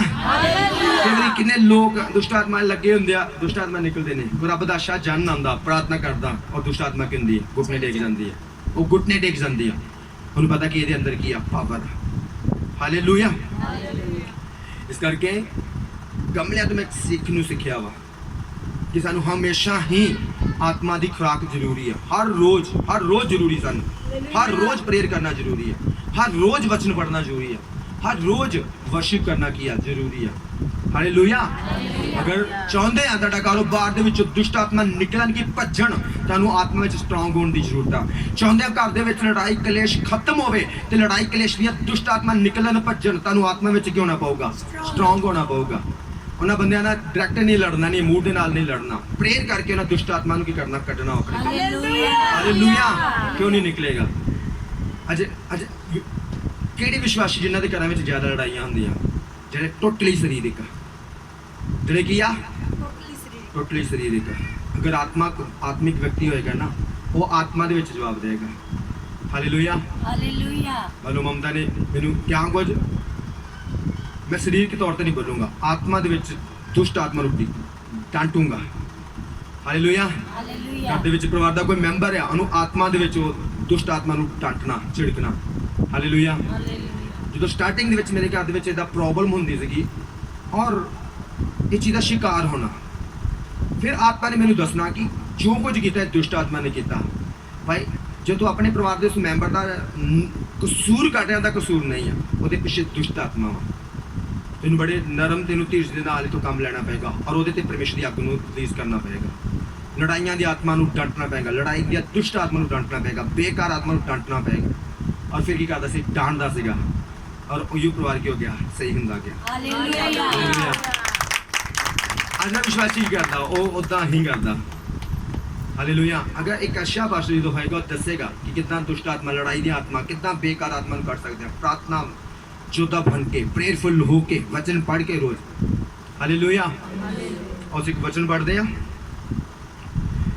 ਪਹਿਲਾ ਸ਼ੈਮੂਏਲ ਉਹਦਾ 17 ਅਧਿਆਇ ਉਹਦੀ 12 ਆਇਤ ਨੂੰ।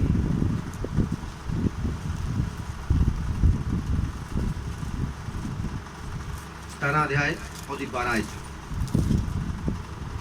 ਹਾਲੇਲੂਇਆ। ਹਾਲੇਲੂਇਆ। ਮੈਂ ਤੁਹਾਨੂੰ ਵਚਨ ਸੁਣਾ ਰਿਹਾ, ਕਿੱਦਾਂ ਲੱਗ ਰਿਹਾ ਵਾ? ਬਹੁਤ ਜ਼ਿਆਦਾ। ਕਿ ਕੋਈ ਫੀਲ ਹੋ ਰਿਹਾ ਵਾ? ਹਾਲੇਲੂਇਆ। ਇੱਥੇ ਦੇਖਣਾ ਮੇਰੇ ਯਾਰ, ਤੁਸੀਂ ਸੋਚੋਗੇ ਕਿ ਸ਼ਾਇਦ ਸਿਰਫ ਮੈਂ ਬਾਈਬਲ ਪੜਾਂਗਾ ਫਿਰ ਬਾਈਬਲ ਦਾ ਤੁਹਾਨੂੰ ਬਿਆਨ ਕਰਦਾ ਜਾਊਂਗਾ, ਲਿਖੀਆਂ ਗੱਲਾਂ ਤੁਹਾਨੂੰ ਦੱਸਦਾ ਜਾਊਂਗਾ। ਨੋ, ਲਿਖੀਆਂ ਗੱਲਾਂ ਨਹੀਂ। ਜਿਨ੍ਹਾਂ ਤੁਸੀਂ ਲਿਖੀਆਂ ਗੱਲਾਂ ਸੋਚ ਰਹੇ ਆ, ਤੁਹਾਨੂੰ ਪਤਾ ਇਹ ਪ੍ਰੇਅਰ ਦੇ ਵਿੱਚੋਂ ਬਲੈਸ ਹੋ ਕੇ ਆਈਆਂ ਸਾਰਾ ਕੁਝ। ਤੁਹਾਨੂੰ ਪਤਾ ਅੱਜ ਜੋ ਮੈਂ ਪ੍ਰਚਾਰ ਕਰ ਰਿਹਾ ਵਾਂ, ਤੁਸੀਂ ਸੋਚੋਗੇ ਬਸ ਕੋਈ ਪਾਸਟਰ ਸਾਹਿਬ ਲਿਖਿਆ ਕੋਈ ਦੱਸ ਰਹੇ ਸਾਨੂੰ, ਕੋਈ ਸਿਖਾ ਰਿਹਾ, ਸਮਝਾ ਰਿਹਾ। ਸਿਰਫ ਇਹ ਸਿਖਾਉਣਾ ਸਮਝਾਉਣਾ ਨਹੀਂ ਆ, ਬਲਕਿ ਇਸ ਵਚਨ ਦੇ ਦੁਆਰਾ ਤੁਹਾਡੇ ਅੰਦਰ ਜੋ ਸਾਮਰਥ ਨੂੰ ਮੈਂ ਹਾਸਲ ਕਰਕੇ ਆਇਆ ਉਹ ਤੁਹਾਡੇ ਅੰਦਰ ਪਾਉਣਾ ਵਾ। ਹਾਲੇਲੂਇਆ। ਹਾਲੇਲੂਇਆ।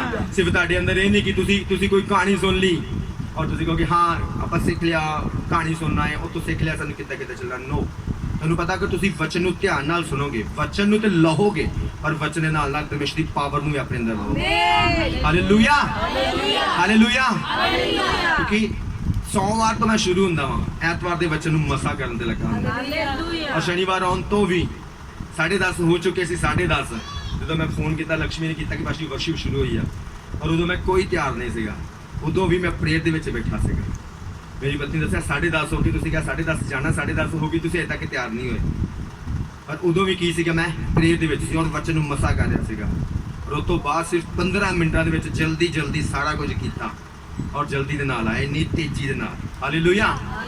ਕਿ ਵੀ ਸੋਚਦੇ ਕਿ ਸ਼ਾਇਦ ਕੋਈ ਪਾਸਟਰ ਨੇ ਬਾਈਬਲ ਤੋਂ ਕਹਾਣੀ ਸੁਣਾ ਦੇਣੀ ਆ, ਸਾਨੂੰ ਕੋਈ ਸਿੱਖਿਆ ਮਿਲ ਜਾਏ। ਨੋ, ਅਗਰ ਵਚਨ ਮੈਂ ਤੁਹਾਨੂੰ ਸੁਣਾਵਾਂ, ਪ੍ਰਚਾਰ ਤੁਹਾਨੂੰ ਕਰਾਂ ਪਰ ਉਹਦੇ ਵਿੱਚ ਸਾਮਰਥ ਨਹੀਂ ਹੋਊਗੀ, ਉਹ ਕੁਝ ਵੀ ਕੰਮ ਨਹੀਂ ਕਰੇਗਾ। ਹਾਲੇਲੂਇਆ। ਪਰ ਜਿਸ ਪ੍ਰਚਾਰ ਦੇ ਵਿੱਚ ਸਾਮਰਥ ਹੋਏਗੀ ਉਹ ਕੰਮ ਕਰੇਗਾ।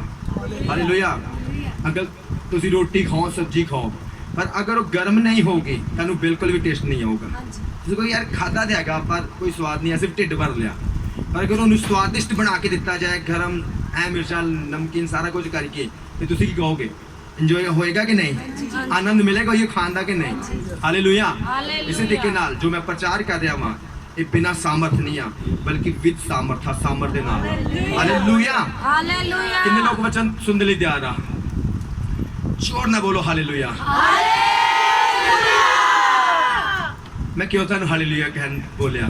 ਕਿਉਂਕਿ ਜੋ ਮੈਂ ਤੁਹਾਨੂੰ ਦੇ ਰਿਹਾ ਵਾਂ, ਅਗਰ ਤੁਸੀਂ ਰੈਡੀ ਨਾ ਹੋਏ ਤੁਸੀਂ ਵੀ ਲੈ ਨਹੀਂ ਪਾਓਗੇ। ਸਮਝ ਲੱਗ ਰਹੀ ਕਿ ਨਹੀਂ? ਅਗਰ ਤੁਸੀਂ ਰੈਡੀ ਨਾ ਹੋਏ, ਤੁਸੀਂ ਸਿਰ ਥੱਕਾ ਟੁੱਟਾ ਵਾ, ਤੁਸੀਂ ਨਹੀਂ ਲੈ ਪਾਓਗੇ। ਹਾਲੇਲੂਇਆ। ਕਦੀ ਮੈਨੂੰ ਦੇਖਿਆ ਕਦੀ ਪ੍ਰਚਾਰ ਕਰਦੇ ਥੱਕਾ ਟੁੱਟਾ ਨਹੀਂ, ਥੱਕ ਗਿਆ, ਮੈਂ ਢੋਲ ਆਵਾਂ ਕਿਸੇ ਕੰਧ ਦੇ ਨਾਲ ਔਰ ਇਦਾਂ ਕਰਦਾ ਹਾਂ, ਮਨ ਨਹੀਂ। ਪਰ ਮੈਂ ਕਈ ਵਾਰੀ ਤੁਹਾਨੂੰ ਦੇਖਦਾ, ਕਈ ਲੋਕ ਇਦਾਂ ਕਰਦੇ ਹੁੰਦੇ ਆ ਕਿ ਬੈਠੇ ਮੈਂ ਜਦੋਂ ਦਾ ਆਊਂਗਾ, ਤੁਸੀਂ ਹਮੇਸ਼ਾ ਦੇਖੋ ਮੈਂ ਜਦੋਂ ਵੀ ਆਉਂਦਾ ਕਦੀ ਬੈਠਾ ਮੈਂ ਨਹੀਂ, ਆਉਂਦਾ ਵਰਸ਼ਿਪ ਪ੍ਰੇਅਰ, ਫਿਰ ਪ੍ਰਚਾਰ ਵੀ ਖੜੇ ਹੋ ਕੇ, ਫਿਰ ਆਖਰੀ ਪ੍ਰੇਅਰ ਵੀ। ਤੁਸੀਂ ਆਉਂਦੇ ਆ ਵਰਸ਼ਿਪ ਕਰਦੇ ਆ, 5 ਮਿੰਟ ਵਰਸ਼ਿਪ ਕਰਕੇ ਬੈਠ ਜਾਂਦੇ। ਤੁਸੀਂ ਸੋਚੋ ਕਿੰਨੇ ਥੱਕੇ ਟੁੱਟੇ ਆ ਤੁਸੀਂ। ਪਰਮੇਸ਼ਰ ਕਹਿੰਦਾ ਆਤਮਾ ਤੇ ਤਿਆਰ ਆ ਪਰ ਇਹ ਸਰੀਰ ਕੀ ਆ? ਕਮਜ਼ੋਰ। ਕਿਉਂਕਿ ਕਹਿੰਦਾ ਸਰੀਰ ਵੀ ਕਮਜ਼ੋਰ ਆ, ਤੁਹਾਨੂੰ ਆਪਣੇ ਸਰੀਰ ਵੀ ਕੀ ਕਰਨੇ ਆ? ਬਲ ਪਾਉਣੇ ਪਏਗਾ। ਹਾਲੇਲੂਇਆ। ਸਰੀਰ ਦੇ ਵਿੱਚ ਵੀ ਕੀ ਕਰਨਾ ਪਊਗਾ? ਬਲ ਪਾਉਣਾ ਪਏਗਾ। ਸਰੀਰਕ ਕਮਜ਼ੋਰੀ ਦੀ ਆਤਮਾ ਨੂੰ ਡਾਂਟਣਾ ਪਏਗਾ। ਮੈਂ ਕਿ ਲੋਕਾਂ ਦੇਖਦਾ ਉਹ ਬਾਸੀਆਂ ਲੈ ਰਹੇ ਹੋਣਗੇ, ਕੀ ਉਹਨਾਂ ਦੇ ਅੰਦਰ ਵਚਨ ਕੀ ਜਾਊਗਾ? ਕੀ ਬੰਧਨ ਟੁੱਟਣਗੇ ਉਹਨਾਂ ਅੰਦਰ? ਕੀ ਉਹ ਬਲੈਸ ਹੋਣਗੇ? ਕੀ ਉਹ ਆਪਣੇ ਘਰਾਣੇ ਦੇ ਲਈ ਸ਼ੀਸ਼ ਦਾ ਕੰਡ ਬਣਨਗੇ? ਹਾਲੇਲੂਇਆ। ਹਾਲੇਲੂਇਆ। ਜ਼ੋਰ ਦੇ ਨਾਲ ਬੋਲੋ ਹਾਲੇਲੂਇਆ। ਕਿੱਦਾਂ ਲੱਗ ਰਿਹਾ? ਫਰੈਸ਼ ਲੱਗ ਰਿਹਾ? ਹਾਂਜੀ। ਜੋਸ਼ ਆਇਆ ਕੁਝ? ਹਾਂਜੀ। ਮਿਸ਼ਦਾ ਧੰਨਵਾਦ। ਪਹਿਲਾ ਸ਼ੈਮੂਅਲ ਉਹਦਾ 17 ਔਰ ਉਹਦੀ 12 ਆਇਤ ਦੇ ਵਿੱਚ ਮੈਂ ਦੱਸਦਾ ਤੁਹਾਨੂੰ। ਅਸੀਂ ਆਪਣੇ ਘਰਾਣੇ ਦੇ ਵਿੱਚੋਂ ਪਰਮੇਸ਼ਰ ਦੇ ਵਿੱਚ ਆਉਂਦੇ ਆ। ਹਰ ਕੋਈ ਜਦੋਂ ਯਿਸੂ ਮਸੀਹ ਨੂੰ ਉਹਨੇ ਗ੍ਰਹਿਣ ਕੀਤਾ ਤਾਂ ਉਹ ਪਹਿਲਾ ਵਿਅਕਤੀ ਸੀ ਆਪਣੇ ਘਰਾਣੇ 'ਚ, ਆਪਣੇ ਪਰਿਵਾਰ ਦੇ ਵਿੱਚ। ਹਾਲੇਲੂਇਆ। ਉਹ ਪਹਿਲਾ ਵਿਅਕਤੀ ਸੀਗਾ। ਤੁਸੀਂ ਵੀ ਇੱਕ ਟਾਈਮ ਪਹਿਲੇ ਵਿਅਕਤੀ ਸੀ। ਹਾਲੇਲੂਇਆ। ਹੋ ਸਕਦਾ ਕਿ ਅੱਜ ਵੀ ਪਹਿਲੇ ਵਿਅਕਤੀ ਆ, ਪਰ ਹਮੇਸ਼ਾ ਉਸ ਪਹਿਲੇ ਵਿਅਕਤੀ ਨੂੰ ਕਈ ਤਰੀਕੇ ਦੀਆਂ ਪ੍ਰੀਖਿਆ ਦਾ ਸਾਹਮਣਾ ਕਰਨਾ ਪੈਂਦਾ, ਕਈ ਤਰ੍ਹਾਂ ਦੀਆਂ ਸਮੱਸਿਆ ਦਾ ਸਾਹਮਣਾ ਕਰਨਾ ਪੈਂਦਾ। ਕਿਉਂ? ਕਿਉਂਕਿ ਉਹ ਪਰਮੇਸ਼ਰ ਨੂੰ ਜੀਵਨ ਦੇ ਚੁੱਕਾ, ਪਰ ਉਹਦੇ ਪਰਿਵਾਰ ਦੇ ਬਾਕੀ ਮੈਂਬਰ ਨਹੀਂ ਆ। ਫਿਰ ਜਦੋਂ ਉਹਨਾਂ ਦੇ ਵਿੱਚ ਰਹੇਗਾ ਤੇ ਉਹਨਾਂ ਦੇ ਲਈ ਉਹ ਬਹੁਤ ਜ਼ਿਆਦਾ ਉਹਨਾਂ ਤੋਂ ਮੁਸ਼ਕਿਲ ਮਿਲੇਗੀ, ਬਹੁਤ ਜ਼ਿਆਦਾ ਸਮੱਸਿਆ ਮਿਲਣਗੀਆਂ। ਅਗਰ ਅਸੀਂ ਯਿਸੂ ਮਸੀਹ ਦੀ ਜ਼ਿੰਦਗੀ ਦੇ ਬਾਰੇ ਦੇਖਦੇ ਹਾਂ ਤੇ ਯਿਸੂ ਮਸੀਹ ਜਦੋਂ ਪ੍ਰਚਾਰ ਕਰ ਰਹੇ ਸੀ ਸਿਰਫ ਇੱਕੋ ਸੀਗੇ, ਬਾਕੀ ਉਹਨਾਂ ਦੇ ਭੈਣ ਭਰਾ ਉਹ ਨਹੀਂ ਸੀ ਕੁਝ ਵੀ ਸਮਝਦੇ। ਹਾਲੇਲੂਇਆ। ਇਸ ਕਰਕੇ ਯਿਸੂ ਮਸੀਹ ਨੇ ਕਿਹਾ ਕਿ ਇੱਕ ਨਬੀ ਦਾ ਆਪਣੇ ਪਰਿਵਾਰ ਤੋਂ ਬਿਨਾਂ ਹਰ ਥਾਂ ਤੇ ਆਦਰ ਹੁੰਦਾ, ਸਵਾ ਇੱਕ ਜਗ੍ਹਾ ਹੁੰਦੀ ਆ ਜਿੱਥੇ ਉਹਦਾ ਨਿਰਾਦਰ ਹੁੰਦਾ, ਉਹਦਾ ਖੁਦ ਦਾ ਘਰ। ਪਰ ਕਿਉਂ? ਅਗਰ ਉਹ ਪਰਿਵਾਰਿਕ ਮੈਂਬਰ ਪ੍ਰਭੂ ਨੂੰ ਨਹੀਂ ਜਾਣਦੇ ਤੇ, ਅਗਰ ਉਹ ਆਤਮਿਕ ਨਹੀਂ ਆ। ਹਾਲੇਲੂਇਆ। ਉਸ ਦਾ ਕਹਿੰਗੇ ਉਹੀ ਆ, ਸਾਡਾ ਹੀ ਭਰਾ ਵਾ, ਸਾਡਾ ਹੀ ਭੈਣ ਆ, ਜਿਹੜੇ ਪਾਸੇ ਸਾਹਿਬ ਇਹ ਸਾਡੇ ਹੀ ਆ। ਉਹ ਕਦੀ ਵੀ ਅੱਛੇ ਤਰੀਕੇ ਦੇ ਨਾਲ ਨਹੀਂ ਲੈ ਪਾਣਗੇ, ਪਰ ਜਿਹੜੇ ਸੀਰੀਅਸ ਹੋ ਕੇ ਲੈਣਗੇ ਉਹ ਬਰਕਤ ਪਾ ਕੇ ਜਾਣਗੇ। ਹਾਲੇਲੂਇਆ। ਮੈਂ ਤੁਹਾਨੂੰ ਦੱਸਣਾ ਚਾਹੁੰਦਾ, ਆਪਾਂ ਦਾਊਦ ਦੇ ਬਾਰੇ ਦੇਖਦੇ ਹਾਂ ਤਾਂ ਦਾਊਦ ਕੌਣ ਸੀਗਾ? ਇੱਕ ਰਾਜਾ। ਕੌਣ ਸੀਗਾ? ਇੱਕ ਰਾਜਾ। ਔਰ ਸਿਰਫ ਇੱਕ ਰਾਜਾ ਹੀ ਨਹੀਂ, ਇੱਕ ਅਸ਼ਿਸ਼ਿਤ ਰਾਜਾ। ਕੌਣ? ਇੱਕ ਅਸ਼ਿਸ਼ਿਤ ਰਾਜਾ। ਉਹ ਰਾਜਾ ਜਿਹੜਾ ਕਦੀ ਜ਼ਿੰਦਗੀ 'ਚ ਕਦੀ ਇੱਕ ਲੜਾਈ ਵੀ ਹਾਰਿਆ ਨਹੀਂ। ਉਹ ਰਾਜਾ। ਆਪਾਂ ਸਿਰਫ ਕੱਲਾ ਰਾਜਾ ਹੀ ਨਹੀਂ ਕਵਾਂਗੇ, ਉਹਨੂੰ ਕੀ ਕਵਾਂਗੇ? ਇੱਕ ਅਸ਼ਿਸ਼ਿਤ ਰਾਜਾ ਜਾਂ ਇੱਕ ਅਭਿਸ਼ਿਕਤ ਰਾਜਾ। ਕੀ ਕਹਿ ਸਕਦੇ ਹਾਂ? ਇੱਕ ਅਭਿਸ਼ਿਕਤ ਰਾਜਾ। ਇੱਥੇ ਵਿਸ਼ਵਾਸੀਆਂ ਦੀ ਵੀ ਗਿਣਤੀ ਹੁੰਦੀ ਆ, ਇੱਕ ਹੁੰਦੇ ਵਿਸ਼ਵਾਸੀ, ਪਰ ਕਈ ਹੁੰਦੇ ਆ ਇੱਕ ਅਭਿਸ਼ਿਕਤ ਵਿਸ਼ਵਾਸੀ। ਹਾਲੇਲੂਇਆ। ਹੁਣ ਤੁਹਾਡੇ ਤੇ ਡਿਪੈਂਡ ਆ ਕਿ ਤੁਸੀਂ ਇੱਕ ਵਿਸ਼ਵਾਸੀ ਬਣਨਾ ਚਾਹੁੰਦੇ ਜਾਂ ਇੱਕ ਅਭਿਸ਼ਿਕਤ ਵਿਸ਼ਵਾਸੀ ਬਣਨਾ ਚਾਹੁੰਦੇ। ਹਾਲੇਲੂਇਆ। ਕਿਉਂਕਿ ਇੱਕ ਅਭਿਸ਼ਿਕਤ ਵਿਸ਼ਵਾਸੀ ਦੀ ਨਿਸ਼ਾਨੀ ਹੋਗੀ ਉਹਦੇ ਅੰਦਰ ਅਭਿਸ਼ੇਕ ਕੰਮ ਕਰੇਗਾ ਪਰਮੇਸ਼ਰ। ਹਾਲੇਲੂਇਆ। ਉਹ ਦੂਜਿਆਂ ਲਈ ਪ੍ਰਾਰਥਨਾ ਕਰ ਸਕਦਾ ਵਾ, ਉਹ ਹਮੇਸ਼ਾ ਦਾ ਰਿਸ਼ਤਾ ਵਚਨ ਦੇ ਨਾਲ ਹੋਏਗਾ। ਔਰ ਮੈਂ ਦੱਸਣਾ ਚਾਹੁੰਦਾ ਉਹ ਦਾਊਦ ਜਿਹਨੂੰ ਤੁਸੀਂ ਅਭਿਸ਼ਿਕਤ ਰਾਜਾ ਕਹਿ ਰਹੇ ਆ, ਅਸ਼ਿਸ਼ਿਤ ਰਾਜਾ ਕਹਿ ਰਹੇ ਆ, ਕਿਸ ਹਾਲਾਤਾਂ ਦੇ ਵਿੱਚੋਂ ਦੀ ਹੋ ਕੇ ਉਸ ਜਗ੍ਹਾ ਤੇ ਪਹੁੰਚਿਆ। मैं बाइबल पढ़ता हूँ, तुसी से भी सुनना। दाऊद यहूदा के बैतलहम के उस एक प्रांतीय पुरुष का पुत्र था जिसका नाम जिशै था, और उसके 8 पुत्र थे, और वे पुरुष शाऊल के दिनों में बूढ़ा और निर्बल हो गया था। जिशै के 3 बड़े पुत्र शाऊल के पीछे होकर लड़ने को गए थे, और उसके तीनों पुत्रों के नाम जो लड़ने के गए थे, अर्थात जेठे का नाम एलियाब, दूसरे का अबीनादाब, तीसरे का शम्मा, सबसे छोटा दाऊद था, और तीनों बड़े पुत्र शाऊल के पीछे होकर गए थे। हालेलुया। और दाऊद बैतलहम में अपने पिता की भेड़ बकरियां चराने को शाऊल के पास से आया जाया करता था। हालेलुया। अगर तुसी वचन देखो तो जस्सी दे हिंदी च जिशै लिखा, पर पंजाबी दे उन्हें जस्सी कहंदे आ। किन्ने पुत्र सीगे ओदे? 8 पुत्र। 3 पुत्र किथे सीगे? सेना दे विच। इधर मेरे और देखो। हालेलुया।